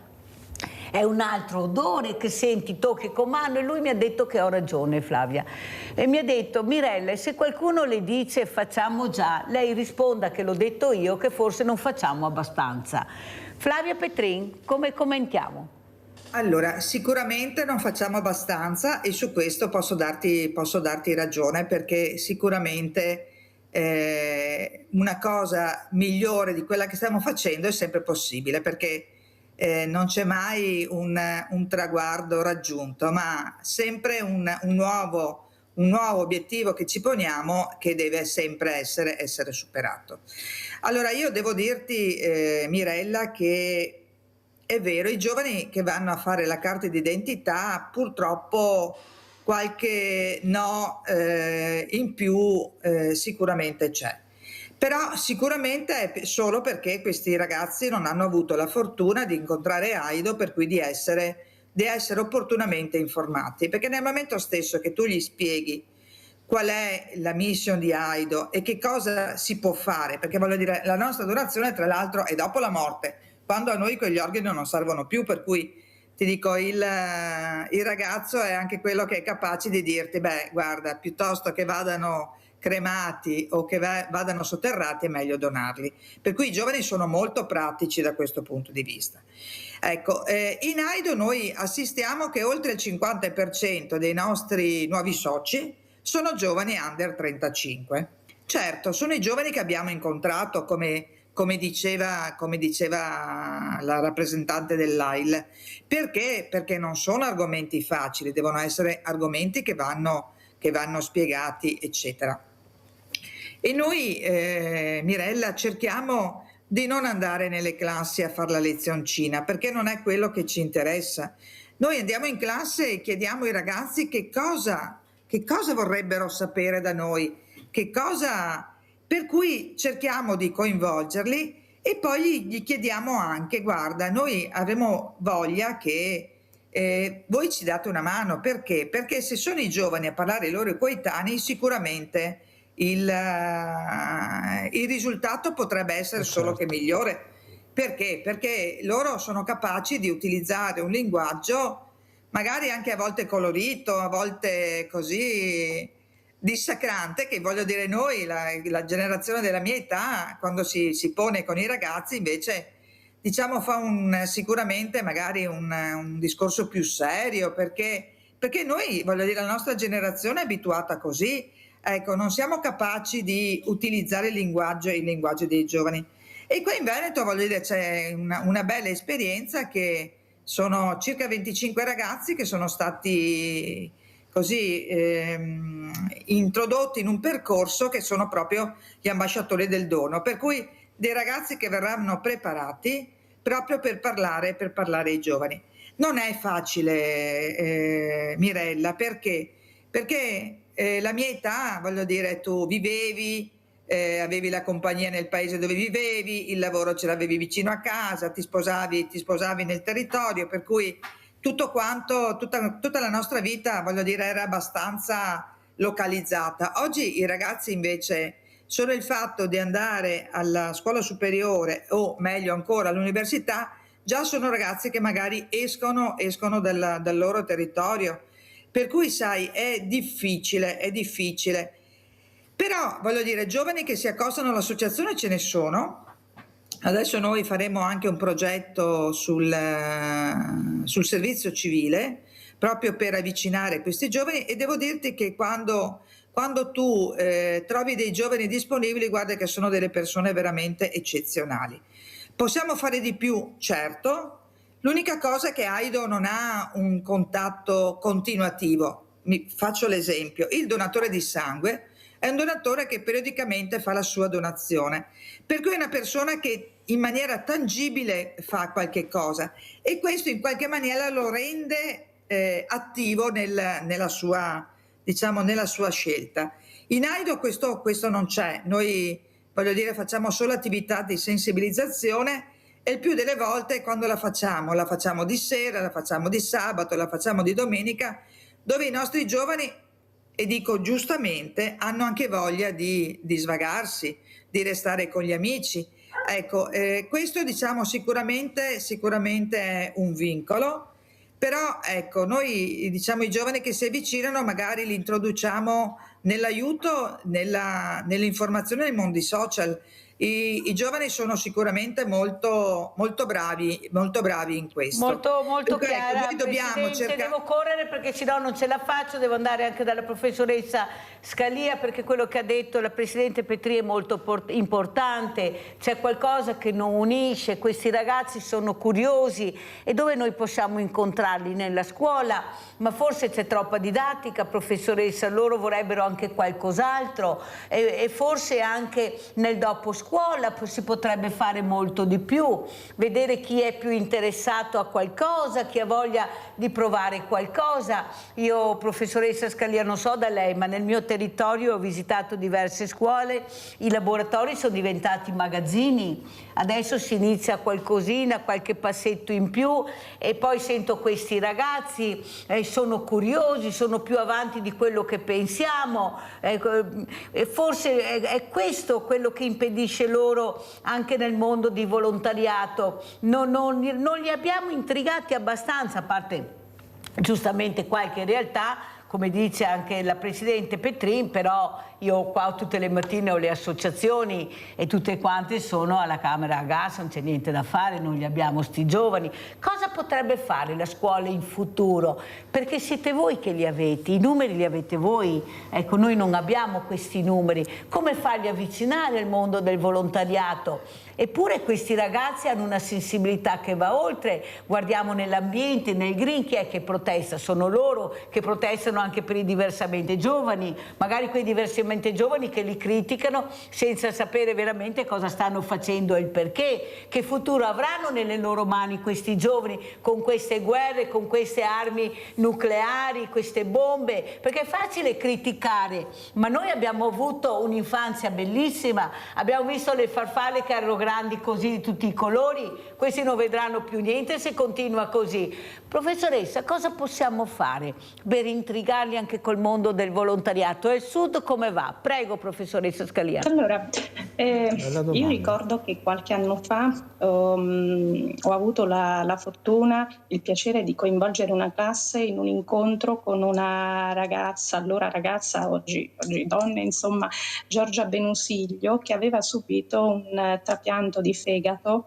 Era stata la prima trapiantata in Italia, mi pare nel 1999 all'ospedale Niagarda di Milano, e lei ha portato la sua testimonianza. La sua testimonianza era più rivolta agli effetti dell'uso delle droghe, perché il problema epatico era stato causato dalle droghe da una droga che aveva assunto durante una sera, che aveva provocato insomma questo danno irreversibile al fegato. Però lei è stata sicuramente una testimonianza fortissima di quello che la donazione degli organi e quindi la disponibilità, l'apertura a questo mondo, a questa opportunità può offrire agli altri. E lei era una testimonianza, è stata una testimonianza vitale, è stato un incontro fortissimo, devo dire molto emozionante per tutti, anche per me e per tutti i ragazzi che piangevano nell'ascoltarla. Secondo me queste testimonianze dirette,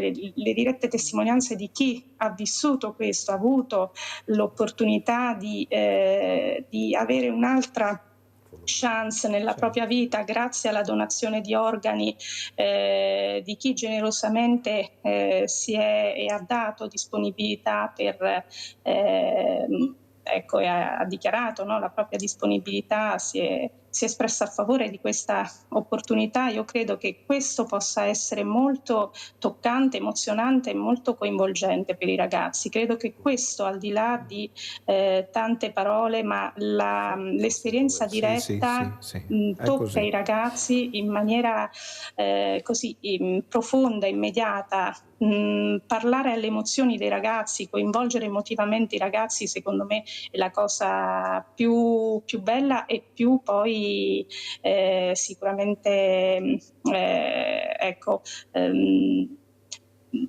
più diciamo incline ad aprirli poi all'esperienza del volontariato e anche a diventare magari essi stessi donatori, perché i miei alunni si sono posti poi queste domande, abbiamo affrontato poi questi temi in classe e quindi credo che appunto vada sicuramente promossa una cultura della conoscenza nelle scuole attraverso anche queste modalità, quindi portando anche la testimonianza viva, diretta di chi ha vissuto questo, se insomma ci sono persone che come Giorgia Penusiglio, ripeto, hanno questa volontà e questa disponibilità a incontrare i giovani, a coinvolgerli nelle loro vite per renderli poi direttamente protagonisti. Io credo che questo emotivamente sia molto, Le do molto perfettamente incisivo. ragione, professoressa Scalia, tanto è vero che ho avuto due ospiti in particolare che voglio citare.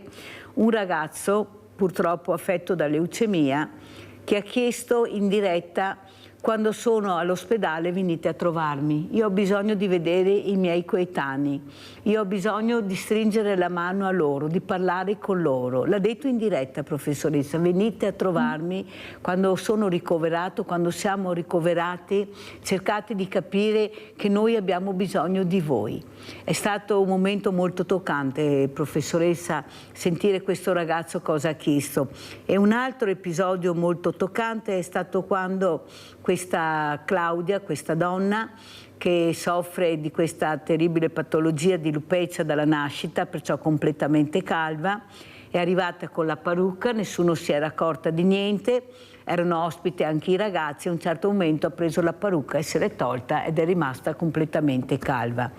Lei dovesse vedere, lo dico anche a Franca Petrini, anche ai miei ospiti, lo stupore, l'incredulità e soprattutto quello che hanno chiesto: venga in classe da noi vogliamo capire di cosa soffre, nessuno ci racconta niente di questa cosa che può capitare a chiunque, perché abbiamo sentito anche ieri, avevo un ospite che si occupa di questo, abbiamo bambini piccolissimi che nascono con questa patologia, i capelli non cresceranno mai, i peli non cresceranno mai, sono completamente senza. Lo stupore, ma soprattutto anche capire cos'è. Ecco, forse la scuola deve andare verso questi incontri, professoressa, perché ho capito che è giusto studiare Giulio Cesare, Napoleone, la matematica, le scienze, la geografia, però è anche la quotidianità che vivo, cosa mi può capitare, come mi posso difendere. Presidente, so che voleva aggiungere qualcosa, prego. Ma sicuramente tocchiamo un ambito molto importante, che delle volte per i ragazzi abituati a una realtà individuale o virtuale, le emozioni nascono proprio in maniera inaspettata. Esatto. Quando si riesce a rendere conto. È molto interessante quello che ho sentito, perché chiaramente, essendoci anche dei divari generazionali, avere un ragazzo o una ragazza che dice io sono qui, grazie a questo, e sicuramente apre un mondo, ed è una cosa molto bella che penso sia molto importante e dovrebbe essere portata avanti tantissimo nelle scuole. Presidente Petrin, prego. Allora, il discorso delle testimonianze è vero, sono quelle che fanno la differenza, perché quando perché ecco, io posso raccontare tante storie perché le conosco, però se a raccontarlo è la persona che ha vissuto l'esperienza, sicuramente è importante. Voi prima avete visto il presidente che ha raccontato che il papà è trapiantato di cuore.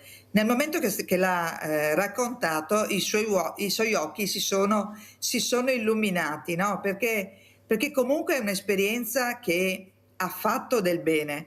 Io dico, quel papà ha potuto continuare a vivere con i suoi figli, probabilmente con i suoi nipoti, ancora per 18 anni, speriamo ancora per tanto.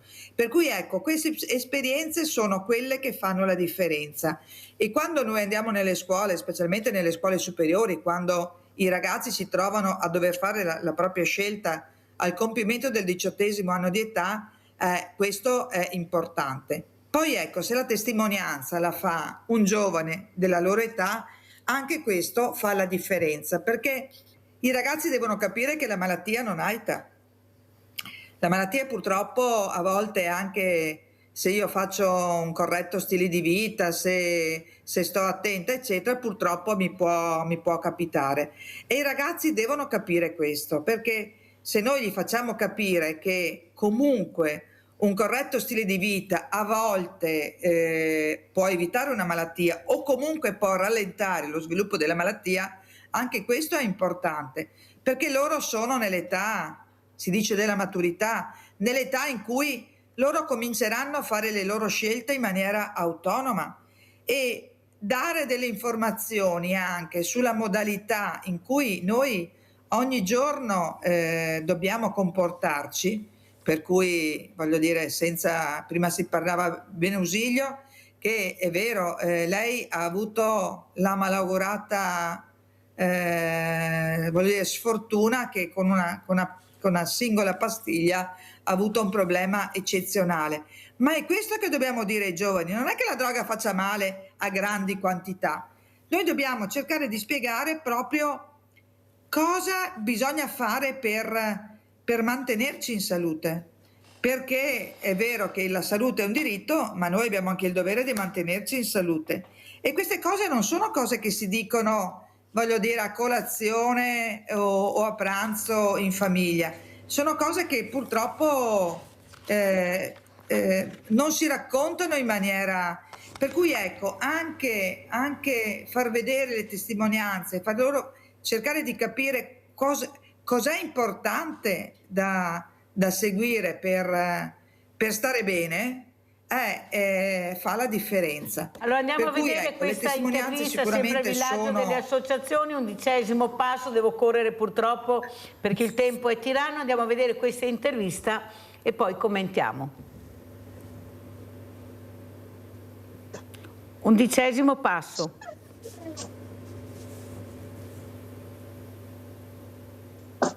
11° passo, a cui parliamo di scuola, di educazione, un po' di tutto, con Paola Manzan. Paola, cosa vuoi dire? Questo posto, i ragazzi, l'impegno che tu stai cercando di mettere per captare, soprattutto intrigare loro con la musica, le canzoni, lo sport, la scuola, chi ne ha più ne metta. Esattamente, intanto grazie, ringrazio te Mirella e tutti gli organizzatori per la possibilità che ci avete dato di essere qui insieme alle altre associazioni.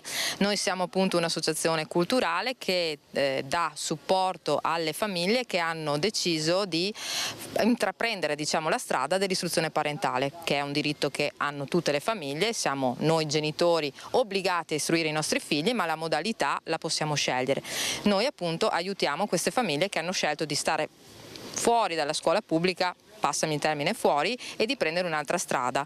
Diamo questo supporto, funzioniamo in realtà proprio come una scuola, però rispetto alla scuola normale, posso usare questo termine Mirella, cerchiamo di dare qualcosa di più e di intrigarli come dici tu, quindi fare tante proposte che siano artistiche, che siano appunto culturali, che non siano solo libri da leggere e sottolineare, ma di metterci da proprio. Diversi ragazzi hanno preso in mano la situazione dicendo che non sono d'accordo con questa scuola, con gli esami, li avete sentiti, noi vogliamo il dialogo. Allora si dice dobbiamo dialogare con i ragazzi, quando i ragazzi vogliono dialogare si dice no, non si può dialogare. Cosa ne pensi, Paola? Il dialogo è fondamentale, quello che notiamo noi tutti i giorni è proprio questo. I ragazzi si sono anche molto chiusi in loro stessi, ne abbiamo parlato anche in trasmissione l'altro giorno, no? Complice sono tutti questi telefonini, computer, no? Che li mettono lì davanti, sono loro e basta, e il contatto con gli altri ormai si è ridotto a nulla, e quindi c'è proprio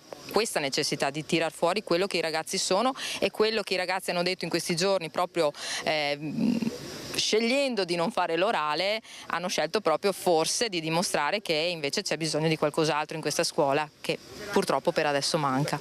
Sentiamo anche la riflessione di un numero uno di questa scuola. Siamo con Daniele. Io sono il presidente dell'associazione Piovesan. E supportiamo Paola, ecco, che è lei la mente, il braccio e tutto di questa scuola, di questa realtà, e niente, io sottoscrivo sempre quello che dice, perché comunque i ragazzi hanno bisogno di un aiuto, hanno bisogno di essere ascoltati sempre di più, e noi riusciamo a dargli questa possibilità di essere ascoltati anche per poco, però ognuno ha qualcosa da dire, che non c'è né giusto né sbagliato, l'importante è dire qualcosa, e soprattutto i ragazzi, quelli un po' più grandi, che magari hanno delle difficoltà, qui vengono ascoltati, vengono capiti, gli viene anche insegnata una strada per difendersi anche dal mondo esterno, che adesso li attacca in tutti i fronti. La nostra associazione praticamente ha ragazzi da bambini, perché abbiamo implementato anche con la parte della scuola dell'infanzia fino alle superiori, e quindi offriamo un servizio a 360 gradi, coinvolgendo anche le famiglie, perché essendo associazione l'importante non sono solo, chiaramente il focus è sui ragazzi, però vengono coinvolte anche le famiglie attivamente, sia nell'educazione sia in tutte le attività associative che proponiamo, ecco, durante l'anno. Grazie, salutiamo anche questi volontari. Siamo con un ciao da... Ciao, sono Iris, insegno in materia di arte e educazione civica, sono di Villorba. Buongiorno, io sono Diego, insegno musica e scienze motorie. Io so chi è questa ragazza perché è stata in trasmissione con me, fa fatica a parlare, vediamo se oggi ci saluti almeno. Ciao, io sono Eleonora. Cosa ti sembra di questa giornata del posto, Eleonora? Ti piace questo posto? Sì, molto bello. È molto bello? Cioè ritorneresti qui a fare questa cosa? Sì. Avete capito? Questo loro, la natura, forse in mezzo alla natura riusciamo anche a dialogare di più con loro, che magari si aprono un po' di più. Allora, professoressa Rossana Scalia, posto meraviglioso, enorme, eravamo in tantissimi, a questi spazi meravigliosi, però avete visto, ha sentito anche questa ragazza, e sì, che frequenta questo ambiente, ecco, i genitori erano anche presenti, fanno fatica a parlare, fanno fatica ad aprirsi. Ecco, forse si aprono più tra di loro, lo vedo, parlano un linguaggio diverso, a volte un linguaggio che noi non comprendiamo, però bisogna fare qualcosa. Ecco, queste manifestazioni, questo villaggio delle associazioni, adesso poi le faccio vedere anche queste immagini che abbiamo girato, fanno capire anche l'importanza di unirci. Noi avevamo il metodo Montessori che è stato copiato da tutti e dappertutto, poi abbiamo perso pezzi per strada, adesso ci ritroviamo con i ragazzi, molti che dicono questa scuola non va più bene, vogliamo un'altra scuola che ci intrighi di più, che dialoghi più con noi. Prego, professoressa Scalia, vediamo anche le immagini girate, prego. Sì, la scuola parentale è una scuola che chiaramente offre delle opportunità da un lato e ha delle criticità dall'altro. Se penso insomma anche all'importanza dell'interazione con i pari, a volte anche durante le nostre lezioni, che non sono più ormai lezioni puramente frontali, ma sono sempre lezioni molto dialogate con i ragazzi. A volte io insegno letteratura e forse anche la mia disciplina mi dà modo di entrare a contatto con la sfera emozionale dei ragazzi e quindi di ascoltarli anche perché nel momento in cui trattiamo il tema dell'amore o dell'amicizia, poi magari lo affrontiamo anche in modo più individuale, nello specifico analizziamo anche le diversità rispetto magari all'amore sentito, narrato, esaltato, celebrato da un poeta del 1300. E però, insomma, secondo me la scuola può offrire, ecco, questa opportunità, l'opportunità di una conoscenza che viene costruita con i pari attraverso uno scambio quindi che è molto arricchente, e anche la ricchezza e la varietà delle uscite didattiche sono insomma fondamentali. Penso anche agli oneri economici che una famiglia deve insomma sostenere nel momento in cui fa una scelta di questo tipo, cioè quella dell'educazione parentale, e penso anche all'occasione che ha permesso a me di conoscere voi, è stata proprio l'esperienza con la Fenice, perché io insegno a Treviso, attualmente sono qui soltanto in vacanza, ma io insegno a Treviso e appunto ho avuto modo di conoscere Media Nord-Est e la sua trasmissione proprio in occasione di un confronto, perché ero stata insomma insignita del premio di ambasciatrice della Fenice, quindi vedo che anche queste opportunità, questa possibilità di entrare in questi teatri meravigliosi, e anche la Fenice ha innovato molto nella comunicazione con i ragazzi, coinvolgendo anche gli studenti del Conservatorio Benedetto Marcello, quindi io credo che sicuramente la scuola abbia delle opportunità e possa offrire e abbia una ricchezza, un potenziale straordinario che va assolutamente custodito e valorizzato, fermo restando che sicuramente ci sono degli aspetti. Professoressa, mi sente? Apro una parentesi. Sì. Quello che vedo però è che si fa poco con i diversamente agili, come li chiamo io, non con solo diversamente giovani, ma anche con i diversamente agili. Si unisce poco. Io ieri ho avuto una ragazza che ha chiesto alla politica di essere più presente, sia quella regionale che quella nazionale, sul mondo dei diversamente agili. Ecco, dovete aiutarci di più. Ecco, questi ragazzi che abbiamo diviso, li abbiamo etichettati, non si conoscono tra di loro. Pensi, professoressa, non so se gliel'ho già raccontato, che quando ho chiesto a un rappresentante dell'istituto scolastici giovanile cosa sono i CEOD, non ha saputo rispondere, non sapeva cosa sono i CEOD, ma il problema che ho sentito è che non lo sapevano neanche alcuni professori quando io gliel'ho chiesto. Capisce che siamo ancora molto divisi, che c'è molta strada da fare. Ecco, questo villaggio servirà anche a questo, a unire le forze. Sono ragazzi che si muovono in maniera diversa, ma fanno dei lavori meravigliosi, eppure non sono integrati nelle aziende. Lavorano, ecco, in questi CEOD, ma non nelle aziende. I numeri non ci sono, non vengono assunti, anche se sono bravissimi. Ho portato anche un esempio di 2 genitori con questo ragazzo dell'alberghiero che non è riuscito a portare un vassoio in una festa paesana perché nessuno glielo dava da portare, non si fidavano, aveva la mamma vicina. Quante cose la scuola può fare oltre alla didattica, professoressa? La scuola può fare moltissimo e sicuramente alcune scuole fanno anche tanto, non tutte le scuole però e non tutti gli insegnanti insomma lavorano allo stesso modo, ed è difficile poi discriminare il buono dal marcio. Poi è molto più facile poi fare di tutta l'erba un fascio e criticare tutto il sistema. Io vedo che nel nostro piccolo, ad esempio nel nostro liceo, nel liceo di Treviso, si cerca in ogni modo di attuare quella che è una reale integrazione quindi non c'è solo un inserimento ma un'integrazione reale con i ragazzi.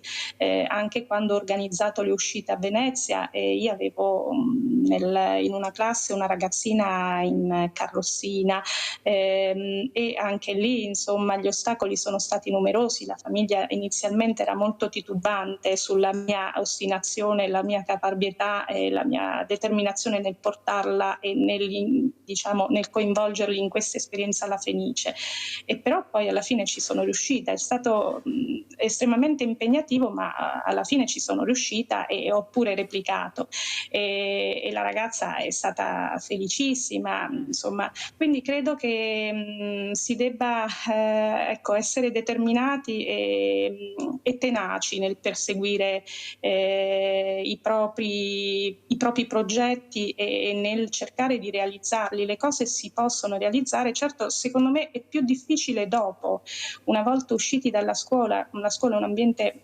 quantomeno più circoscritto, un microcosmo, e poi nella società che si fa più fatica a poi trovare riconoscimenti reali a quelle che sono le competenze specifiche e con le diversità che poi ciascuno ha, e quindi credo che il mondo del lavoro poi faccia più fatica ad assorbire queste persone che spesso hanno difficoltà. Ecco, li vedo a volte, quando ascolto testimonianze o di genitori o di alunni, li sento più in difficoltà dopo, quando poi arrivano nel mondo del lavoro, che a scuola, quando appunto laddove hanno la fortuna magari di trovare un ambiente che li accoglie e che riesce poi a creare integrazione.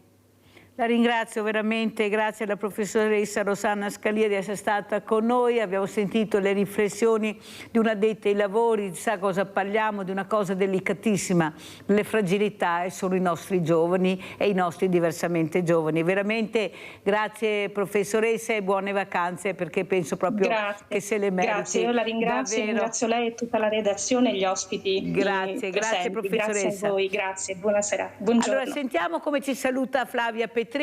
Presidente, come ci saluti, cosa vuoi dire? Di fare il mio solito appello alle persone che ancora non hanno fatto nessuna scelta in tema di donazione. Informatevi prima, perché noi vogliamo che quella vostra scelta sia una scelta consapevole.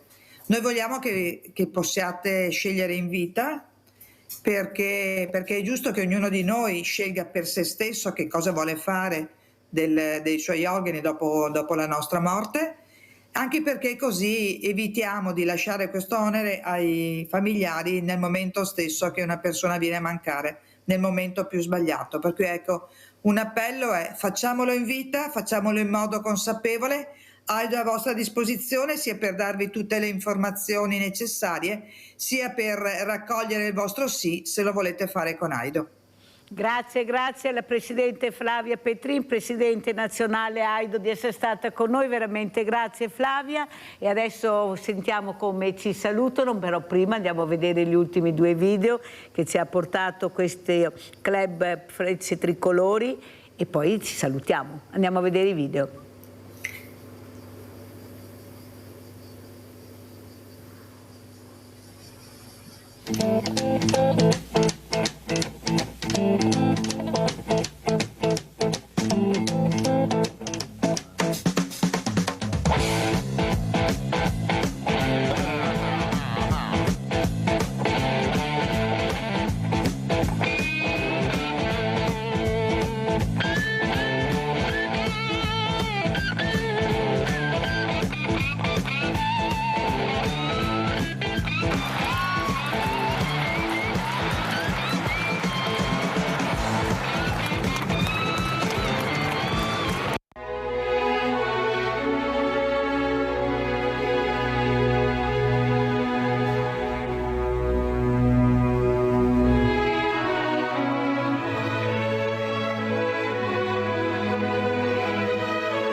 Allora sentiamo come ci saluta il presidente Gabriele Chinaglia.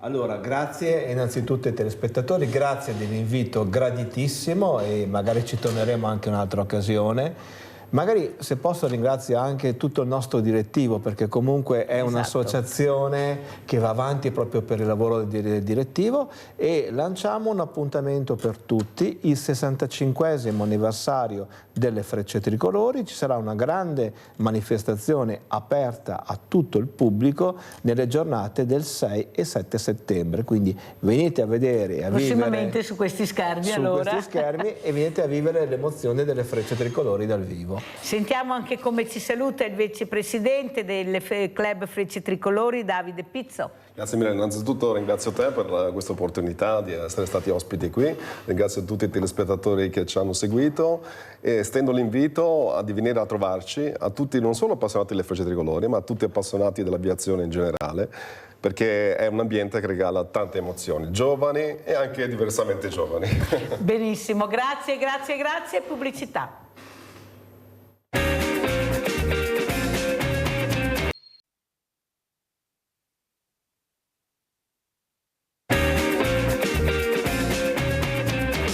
Partiamo subito con due graditissimi ospiti. Abbiamo il dottor Claudio Bellucco, direttore facente funzione della chirurgia oncologica generale del centro di riferimento oncologico di Aviano, dove si occupa prevalentemente del trattamento dei tumori gastrointestinali e non solo. La ringrazio veramente, dottor Bellucco, che è assieme anche il professor Renato Cannizzaro, professore associato di gastroenterologia dell'Università di Trieste e direttore della struttura operativa complessa di gastroenterologia oncologica di Aviano. Grazie veramente di essere qui ospiti, perché noi siamo diventati curiosi, non vogliamo più aver paura, vogliamo capire cosa ci capita, se ci arrivano queste purtroppo patologie, questi interventi, eppure state facendo veramente miracoli nel vero senso della parola, anche se il professor Gerosa mi dice sempre: Mirella, non dica che facciamo miracoli, facciamo quello che sappiamo fare, però veramente fate dei miracoli a volte.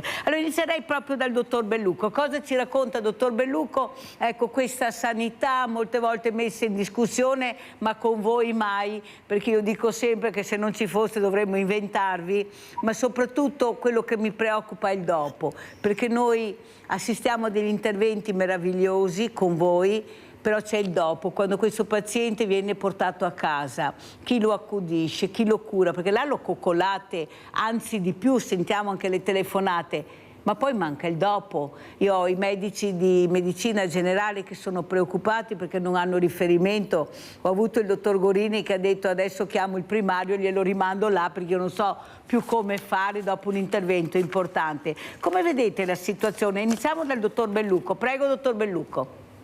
Buongiorno Mirella, buongiorno a tutti i telespettatori.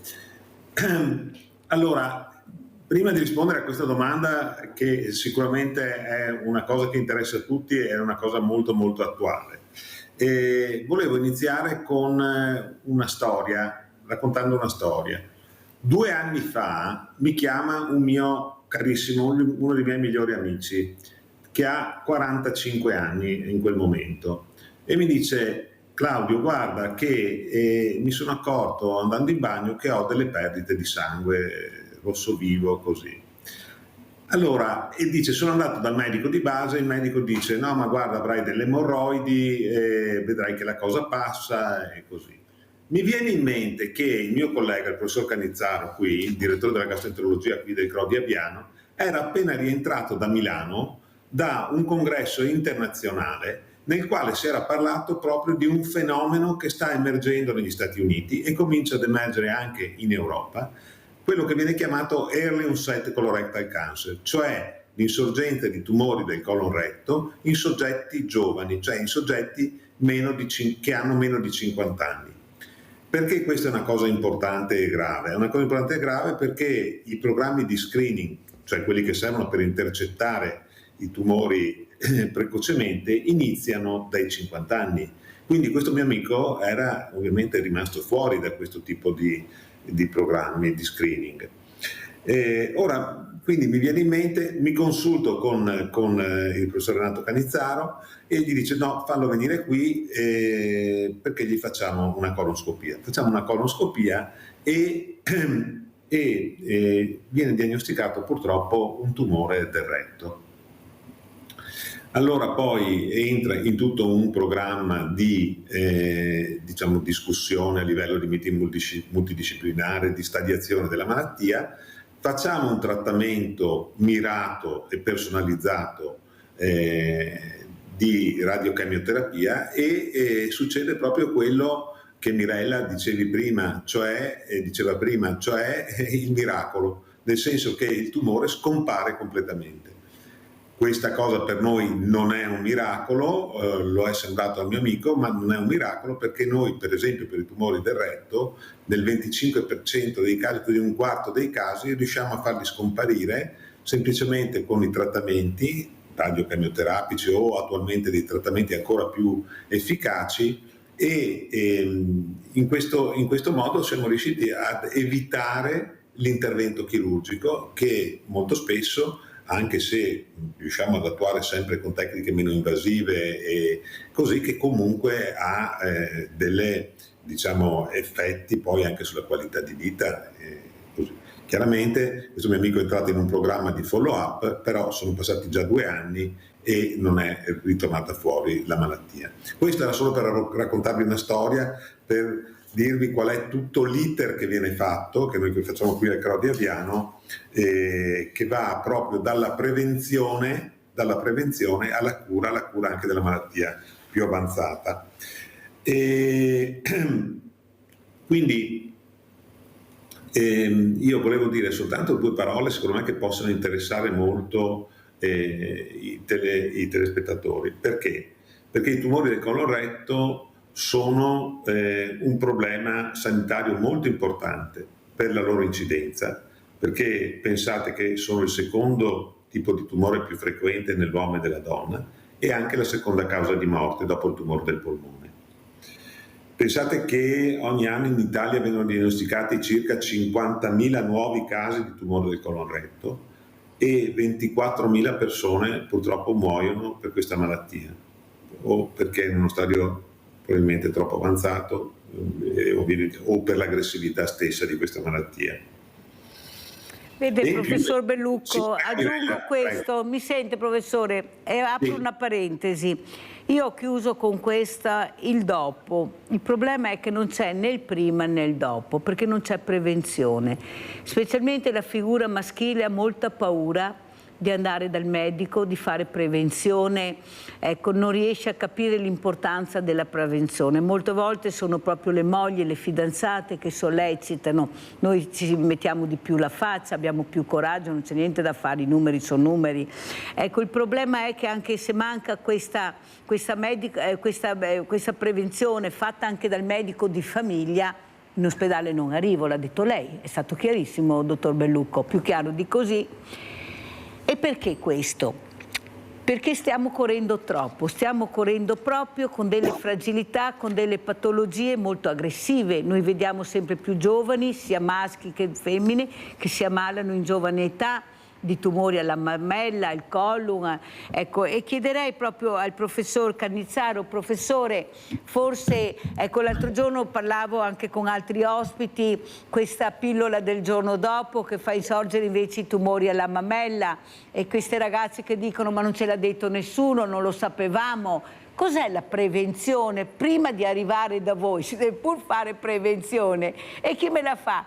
Il medico di famiglia è operato, ma vedrai che non è niente, oppure non ci vado proprio, ho paura, perché quello che spaventa, professor Canizzaro, anche nei giovani che a 18 anni non donano, non abbiamo donazioni, poche donazioni, è la paura.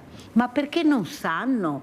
Io ho detto, e il professor Gerosa l'ho detto anche prima, lo cito perché è il mio testimonial, ha detto apriamo di più gli ospedali, facciamo venire più i giovani da noi, apriamo, e quando io gli ho detto, io lo dico professore, ma mi dicono che fanno già, che lo fanno già. E lui mi ha detto, dica loro, che l'ho detto anch'io, che forse non facciamo abbastanza per far capire l'importanza della prevenzione facendola toccare con mano venendo negli ospedali. Cosa dice professor Canizzaro lei? Beh, intanto buongiorno a lei e grazie dell'invito e ai suoi telespettatori. Allora, la cosa che dobbiamo dire prima di tutto è che la prevenzione salva la vita e poi in campo, nell'apparato digerente, la prevenzione serve per trovare spesso delle lesioni che non sono ancora il tumore, ma sono delle piccole lesioni che possono sviluppare un tumore, ma che asportate ne impediscono la crescita. Un'altra cosa che volevo aggiungere è che la conoscenza abolisce la paura. Sapere questo e affidarsi ai sanitari, al mondo sanitario, per fare una prevenzione corretta serve soprattutto a diminuire, a togliere quelle condizioni che possono portare al tumore. Guardi, facciamo l'esempio del tumore del colon retto.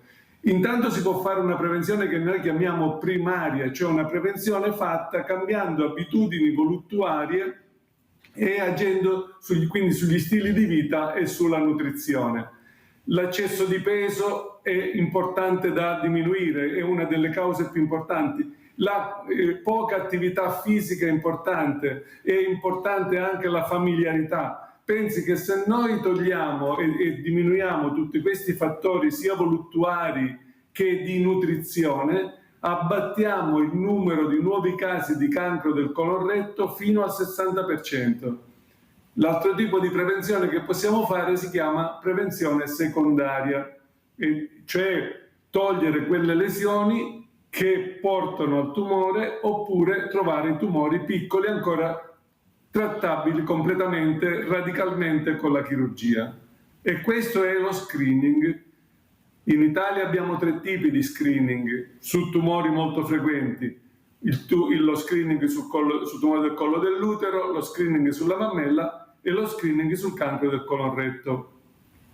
Questo è uno screening molto semplice da fare, perché arriva una lettera a casa, si va a prendere la boccettina, la provettina in farmacia, ci si mettono nel contenuto le feci e poi si manda al laboratorio che ci dirà se è presente del sangue occulto. Se questo è presente, già il Dipartimento di Prevenzione ci prenderà l'appuntamento per la coloscopia.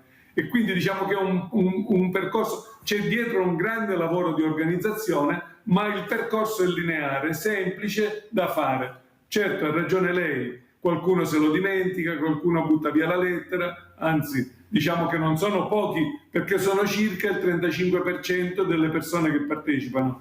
E qualcuno, anche quando arriva il sangue occulto nelle feci positivo e la lettera di fare la coloscopia, la rifiuta. In questo caso è circa il 10-15% delle persone. Beh, insomma, in questo modo... Sì, che avvocato Coda Conso che è arrivato con noi. Avvocato, mi sente? Volevo salutarla, eccolo qua. Grazie avvocato, poi verrò anche da lei a sentire come stanno le cose per queste famiglie molto in difficoltà. Però quello che volevo chiedere anche al dottor Bellucco, cosa ne pensa di questa intelligenza artificiale, ecco, perché forse non se ne parla abbastanza, non si conosce abbastanza, molto importante per la sanità. Però come mi diceva anche ieri il professor Silvio Garattini che ho avuto ospite, forse dobbiamo stare anche un po' attenti, sono immagini anche pericolose, dobbiamo abbinare l'etica, ma nella sanità fondamentale. Cosa ci dice dottor Bellucco? Allora, in 2 parole, l'intelligenza artificiale è importantissima, ma va governata. Io sono convinto di questo. E noi stiamo creando medici e in particolare chirurghi che noi chiamiamo chirurghi 4.0. Cosa significa? Chirurghi che nei prossimi mesi, se non nei prossimi anni, ma proprio nell'immediato, dovranno essere in grado di utilizzare tecnologie estremamente avanzate come la robotica associate all'intelligenza artificiale.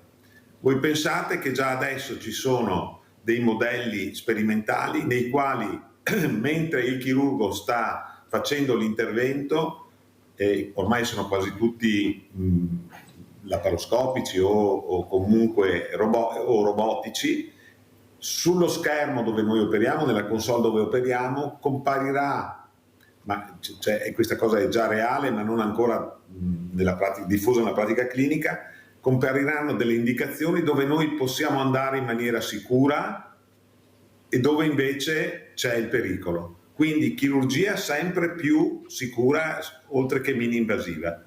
Pensate il livello di avanzamento che l'intelligenza artificiale abbinata a queste tecnologie di robotizzazione degli strumenti consentirà di avere nell'immediatissimo futuro. Quindi l'intelligenza artificiale è qualcosa veramente di straordinario. Chiaramente va governata, perché ci sono degli altri campi nei quali può diventare, come diceva anche il professor Garattini, può diventare anche pericolosa. Però, per dire, per noi cose che qualche mese fa, un anno fa, per esempio nel campo della ricerca, ci mettevamo, faccia conto, un'ora per andare a cercare delle informazioni che ci servivano, adesso nel giro di 15 secondi le abbiamo. Quindi è Avete capito l'importanza con quale angolazione guardiamo questa parola? Molti dicono che è sbagliato chiamarla intelligenza artificiale, però qualcuno ce lo deve spiegare dove qualcuno vorrà parare, perché se parliamo di armi io sono terrorizzata abbinarla a questo. Se invece parlo di sanità sono strafelice, perché come hanno detto gli esperti è fondamentale. La sanno usare, sanno fin dove usarla e come usarla, però attenzione, perché in Italia e nel mondo abbiamo anche il paese dei megalomani che pensano di vivere per sempre e di poter fare qualsiasi cosa. Pensate anche in questo momento persone che stanno morendo, che non c'entrano niente con quello che sta succedendo, sono nati nel posto sbagliato nel momento sbagliato, e mi avvicino molto anche alle fragilità che non possono neppure scappare, pensate voi. Allora, detto questo, volevo salutare anche l'avvocato Vincenzo Rienzi, avvocato Codacons. Avvocato, cosa ci dice queste famiglie in forte difficoltà? Ma mi sembra che in questo momento le poltrone siano più importanti di quello invece che sta succedendo anche nel nostro territorio.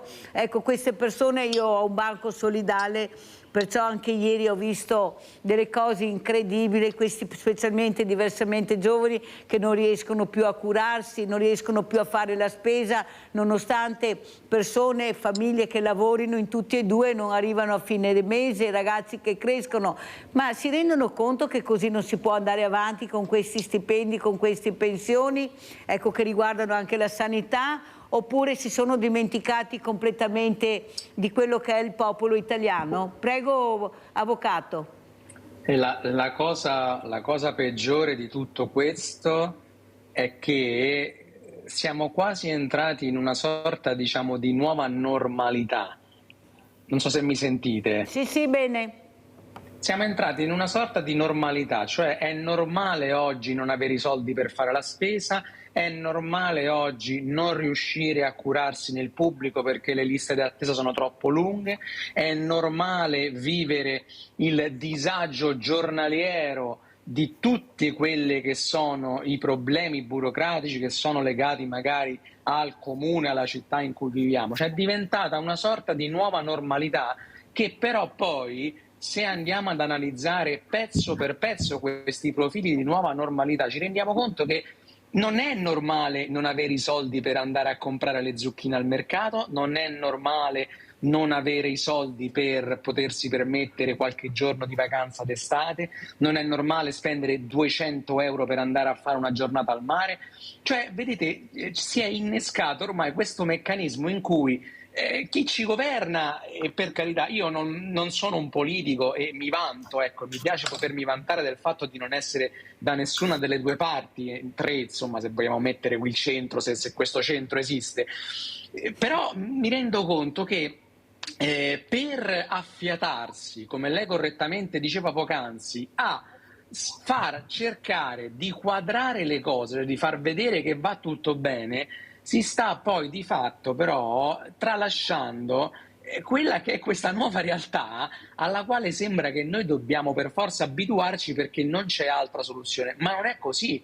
Non si può andare avanti in questa condizione. Gli italiani ormai non possono andare avanti in questa condizione. Non c'è non esiste un futuro in cui si continua ad aumentare i prezzi dovunque, su ogni frangente della nostra vita, che sia la spesa, che siano le bollette, che sia il carburante, che siano i mutui. Cioè ogni mese noi ne abbiamo una nuova, quando migliora una peggiora l'altra. Sta di fatto che oggi il nostro potere d'acquisto è calato del 10%, quindi noi siamo a meno 10% sul nostro potere d'acquisto, abbiamo un'inflazione complessivamente sempre in aumento del 2, 2,1, 2,3%, sicuramente è meglio rispetto al 2022 in cui il problema degli energetici ci portò ad avere un'inflazione assolutamente insostenibile, ma non vi credete che ci siamo ripresi da quel periodo, perché, ma poi ecco, guardi, non me la prendo neanche con i commercianti, con gli imprenditori, perché se poi si vanno a vedere anche le condizioni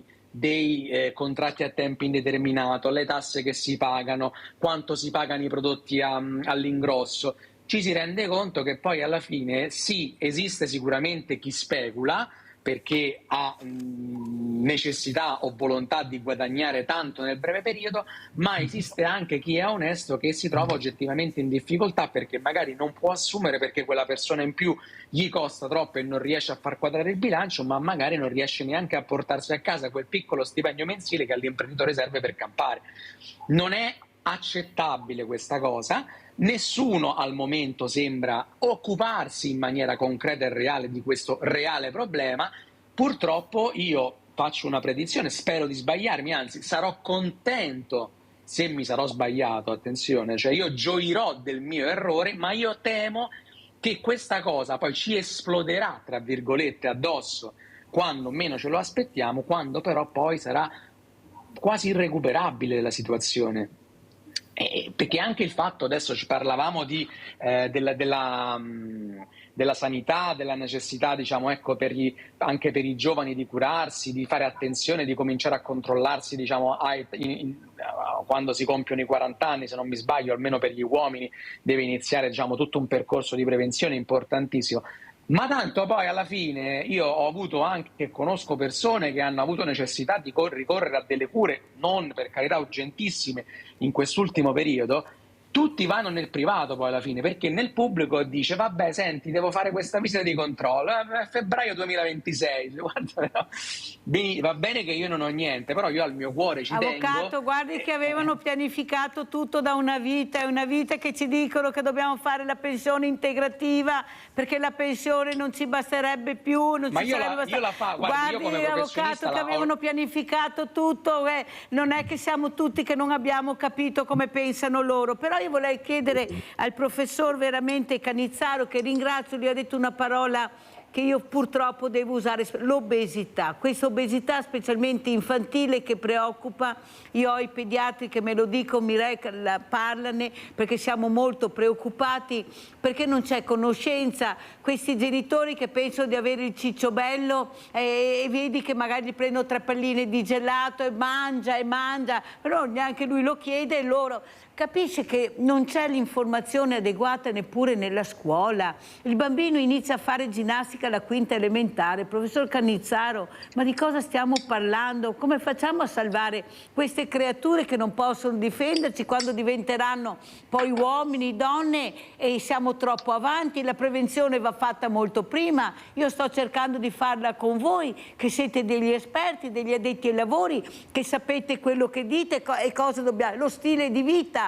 E qual è lo stile di vita? Guardate cosa mangiamo, non si riesce più a capire. Professore, com'è la situazione dal suo importante osservatorio? Cosa dobbiamo fare per capire? Mangia bene, sì, 1 litro di olio extravergine di oliva costa 15-20 euro, hai voglia? Mangiare bene, prego. Signora ha ragione sicuramente, però non ci possiamo stancare di continuarlo a ripetere e a insegnarlo nelle scuole.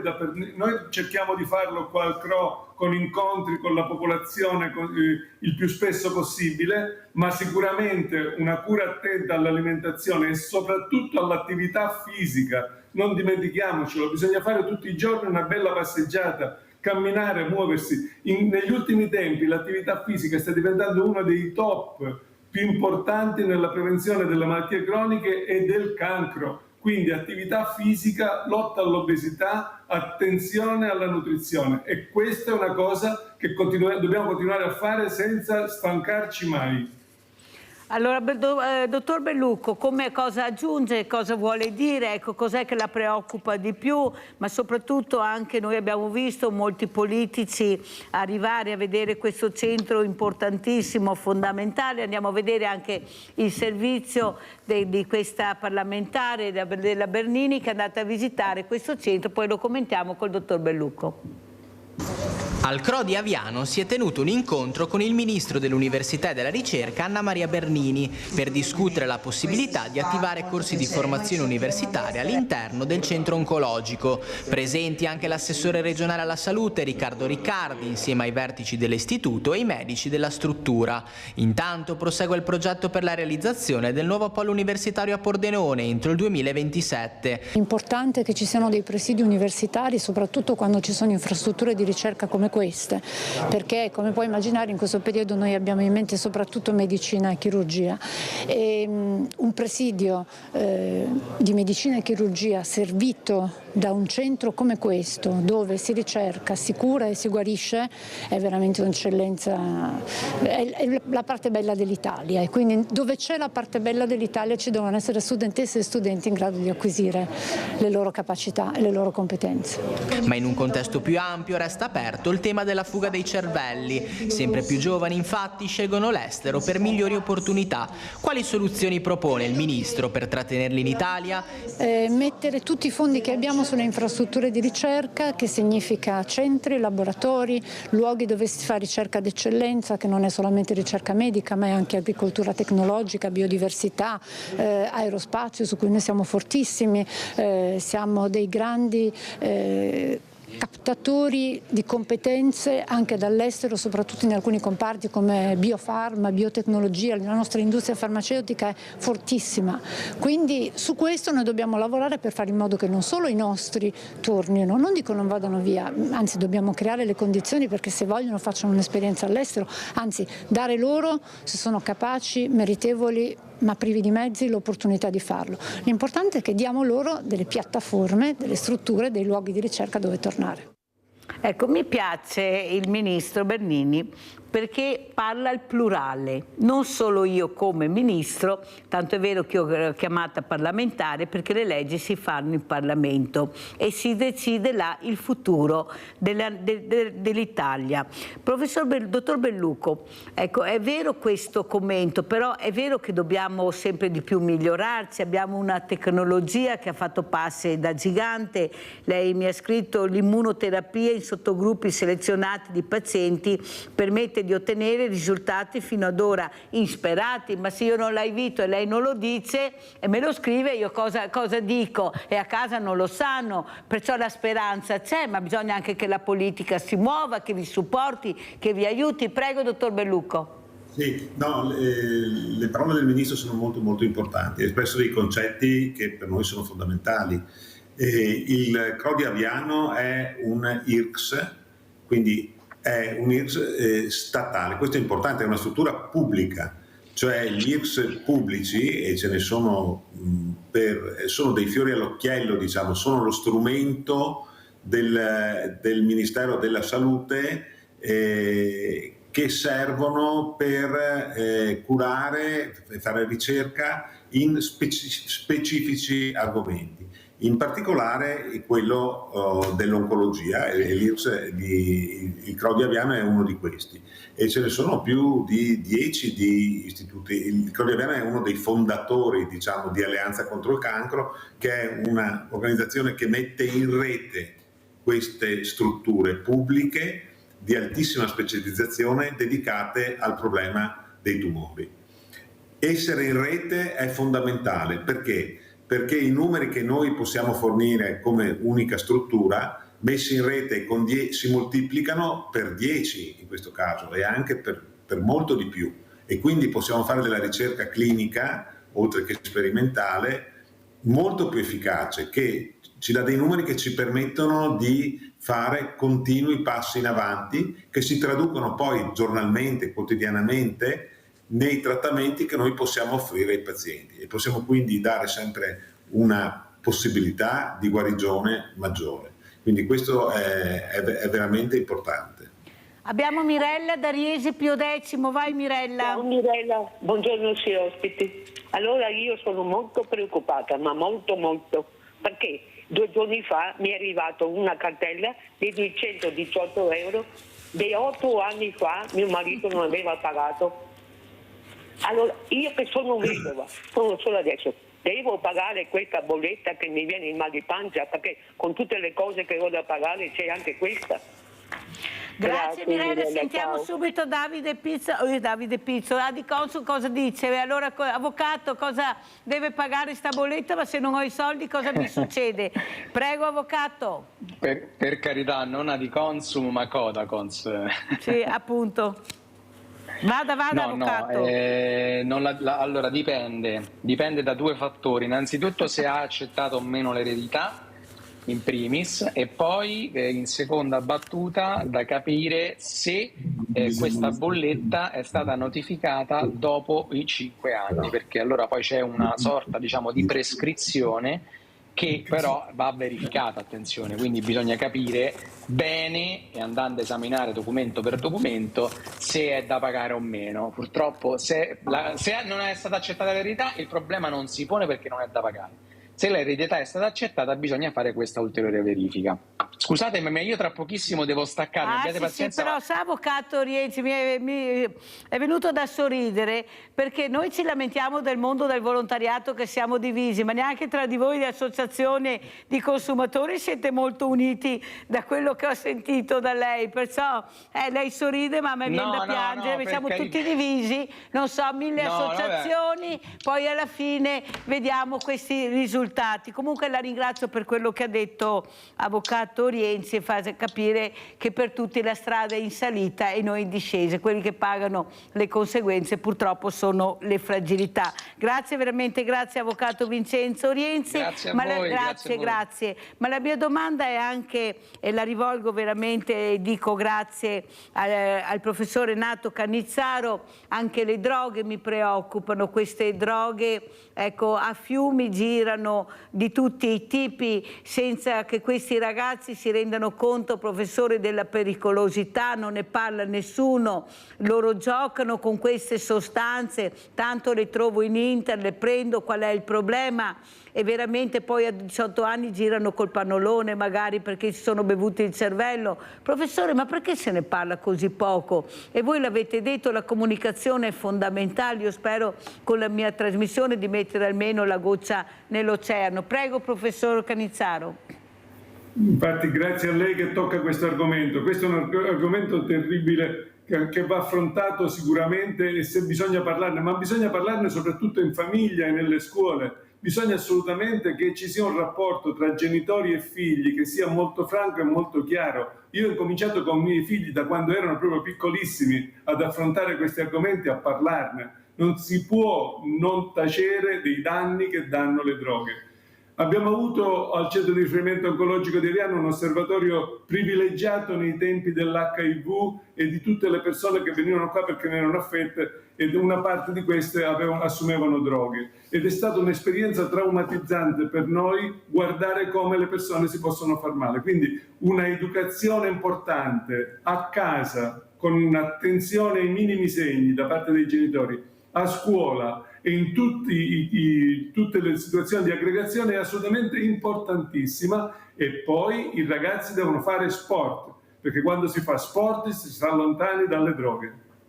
Grazie veramente professor Cannizzaro per aver detto questo, ma come ho detto prima con l'avvocato Rienzi ve la vedo molto lunga la strada in salita, ripeto, lo sport è entrato nella Costituzione nel 2024, però iniziamo a fare sport dalla quinta elementare e se io non ho la possibilità di pagarmi, è vero che lei dice attività fisica, ma io non vedo questi genitori, io vedo delle mamme che corrono da sole, papà che corrono da soli, ma i figli dove sono? Quando chiedo, ma mio figlio non vuole venire, perfetto, e allora se comanda tuo figlio, se decide tuo figlio anche della vita della famiglia, mi sembra che siamo andati oltre. Il problema è che non vogliono ascoltare, perché vuol dire impegnarsi, vuol dire condividere anche il male e il bene assieme, e questo non lo vedo, e soprattutto la paura che regna sovrana.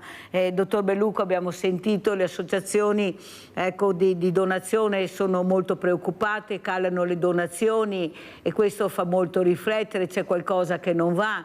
Eppure facciamo i giretti nello spazio, però manca la comunicazione corretta e fatta da chi di dovere. Prego, dottor Bellucco. Sì, no, sono perfettamente d'accordo con quanto ha detto il professor Cannizzaro.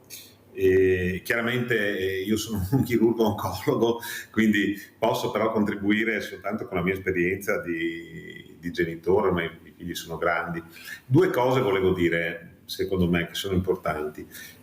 Già i miei figli, quando andavano all'asilo, hanno ricevuto, ed era un asilo pubblico, ma lì sta alla, diciamo, sensibilità e cultura anche dei maestri, degli insegnanti, un'educazione alimentare. Ecco, diciamo che in tutto il percorso, in quel momento lì, l'obiettivo era dare un messaggio sull'alimentazione sana. Perché poi quello ma veramente anche per la prevenzione, guardi, del fumo per esempio, è l'asilo e i primissimi anni delle elementari dove si può dare un imprinting, perché poi dopo loro seguono il branco, seguono soltanto le amicizie che hanno. Gli adulti non hanno più, e neanche gli insegnanti, un potere di influenzare quelli che saranno i comportamenti. Ma quello che volevo dire, poi invece adesso più recentemente si sta investendo tantissimo su quello che rappresentano le emozioni, cioè i bambini devono imparare a comunicare quelle che sono le proprie emozioni, che possono essere la rabbia, la frustrazione e quindi anche le emozioni negative, e invece imparare a conoscere quali sono le emozioni invece positive, la felicità, la gioia, perché questo permette di evitare poi dopo dei comportamenti aggressivi, perché, o comunque per esempio anche l'assunzione di droga, di alcol. Parliamo di droga, ma parliamo anche di alcol che i giovanissimi abusano veramente, oltre anche al fumo. Perché? Perché c'è la mancanza di esprimere quelle che sono le proprie emozioni e quindi sopprimono il disagio con questi palliativi. Io mi sento di dire questo, ma ripeto, sono un chirurgo oncologo, però da genitore... Sì, perché vedi, i miei ospiti, oltre a essere chirurghi, medici, ingegneri, sono anche uomini che vivono la quotidianità. A me piace andare oltre, capire anche chi è l'uomo che ho di fronte, oltre il chirurgo, un padre, un marito. Ecco, questa violenza inaudita che noi vediamo tutti i giorni, ma soprattutto quello che volevo capire con lei, dottor Bellucco, è soprattutto la prevenzione prima di arrivare a lei, al chirurgo. Ecco, è il chirurgo che lo dice, il chirurgo che cerca anche di dare dei segnali. Lei ha citato e ha aperto con quel caso del suo amico. In quel momento c'era l'amico e c'era il chirurgo, erano assieme, ha voluto verificare, vedere cosa stava succedendo, e questo è importante. La squadra, ma si fa sempre più fatica a fare squadra, c'è una solitudine che fa spavento. Io ho accompagnato un diversamente giovane nella nuova cittadella della salute, questo ha preso paura, poveretto, era diversamente giovane, oddio che paura. Ecco, io forse direi che dobbiamo capire che gli ambienti devono essere anche più caldi, non devono essere delle autostrade, e poi devo riempire l'autostrada, devo fare le corsie per l'autostrada. Noi stiamo parlando di una popolazione che sta diventando sempre più diversamente giovane, con tante patologie, deve fare delle operazioni, devono essere accompagnati, ecco, devono essere un po' coccolati, perché tutti noi, se siamo diventati grandi, belli e forti, è merito di queste persone che abbiamo eliminato, che abbiamo lasciato sole, oppure nelle RSA, che non sono neppure là i professionisti per coccolarli. Capite bene che io comincio a stancarmi quando sento che poi un pinco pallino qualunque prende 4 milioni di euro per fare un film e non ne ha fatto neanche uno, e pensate, l'ho detto ieri, che sono stati bloccati 60 milioni di euro più 24 milioni di euro perché questi professionisti non avevano le carte in regola per i progetti. Capite bene, poi guardo la sanità, sento questi medici, questi chirurghi cosa dicono, quante cose potremmo fare invece di buttare il denaro dalla finestra e non capire che invece abbiamo bisogno tutti di aiuto, perché siamo un paese completamente fragile, da nord a sud, da est a ovest. Dottor Bellucco, come ci saluta?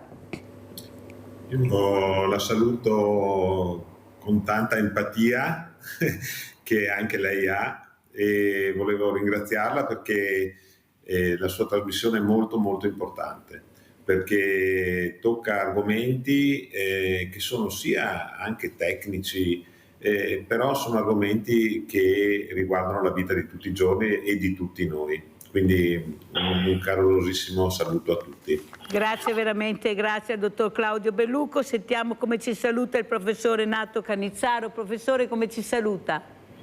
Ci saluta dicendo grazie per questo invito a dare queste notizie importanti.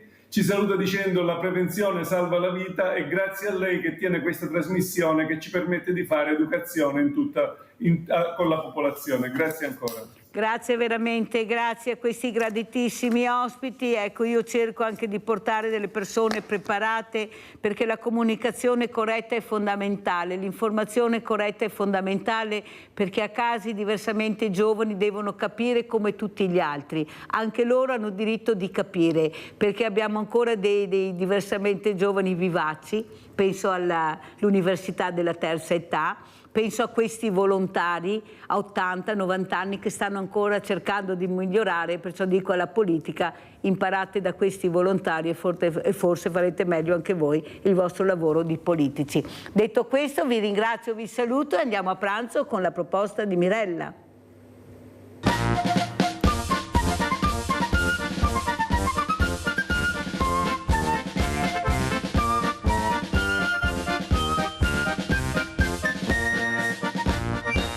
Bentornati. Oggi, dopo avervi mostrato in una delle precedenti occasioni come viene preparata la meringa all'italiana, riprendiamo questo prodotto per preparare assieme a voi un semifreddo al caffè.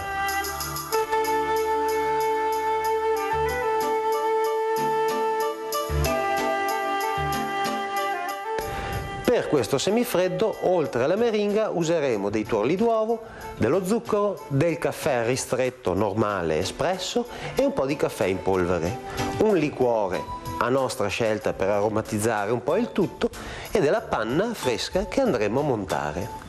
Quindi iniziamo con il montare. Noi in questo caso lo facciamo a mano, però voi potete benissimo usare il frullatore elettrico, la panna. E dopo che avremo montato la panna a neve, prepareremo 250 grammi di tuorli d'uovo, che sono all'incirca 10-12 uova montate con lo zucchero. Quindi noi iniziamo a preparare questa base, dopodiché vi faremo vedere il seguito.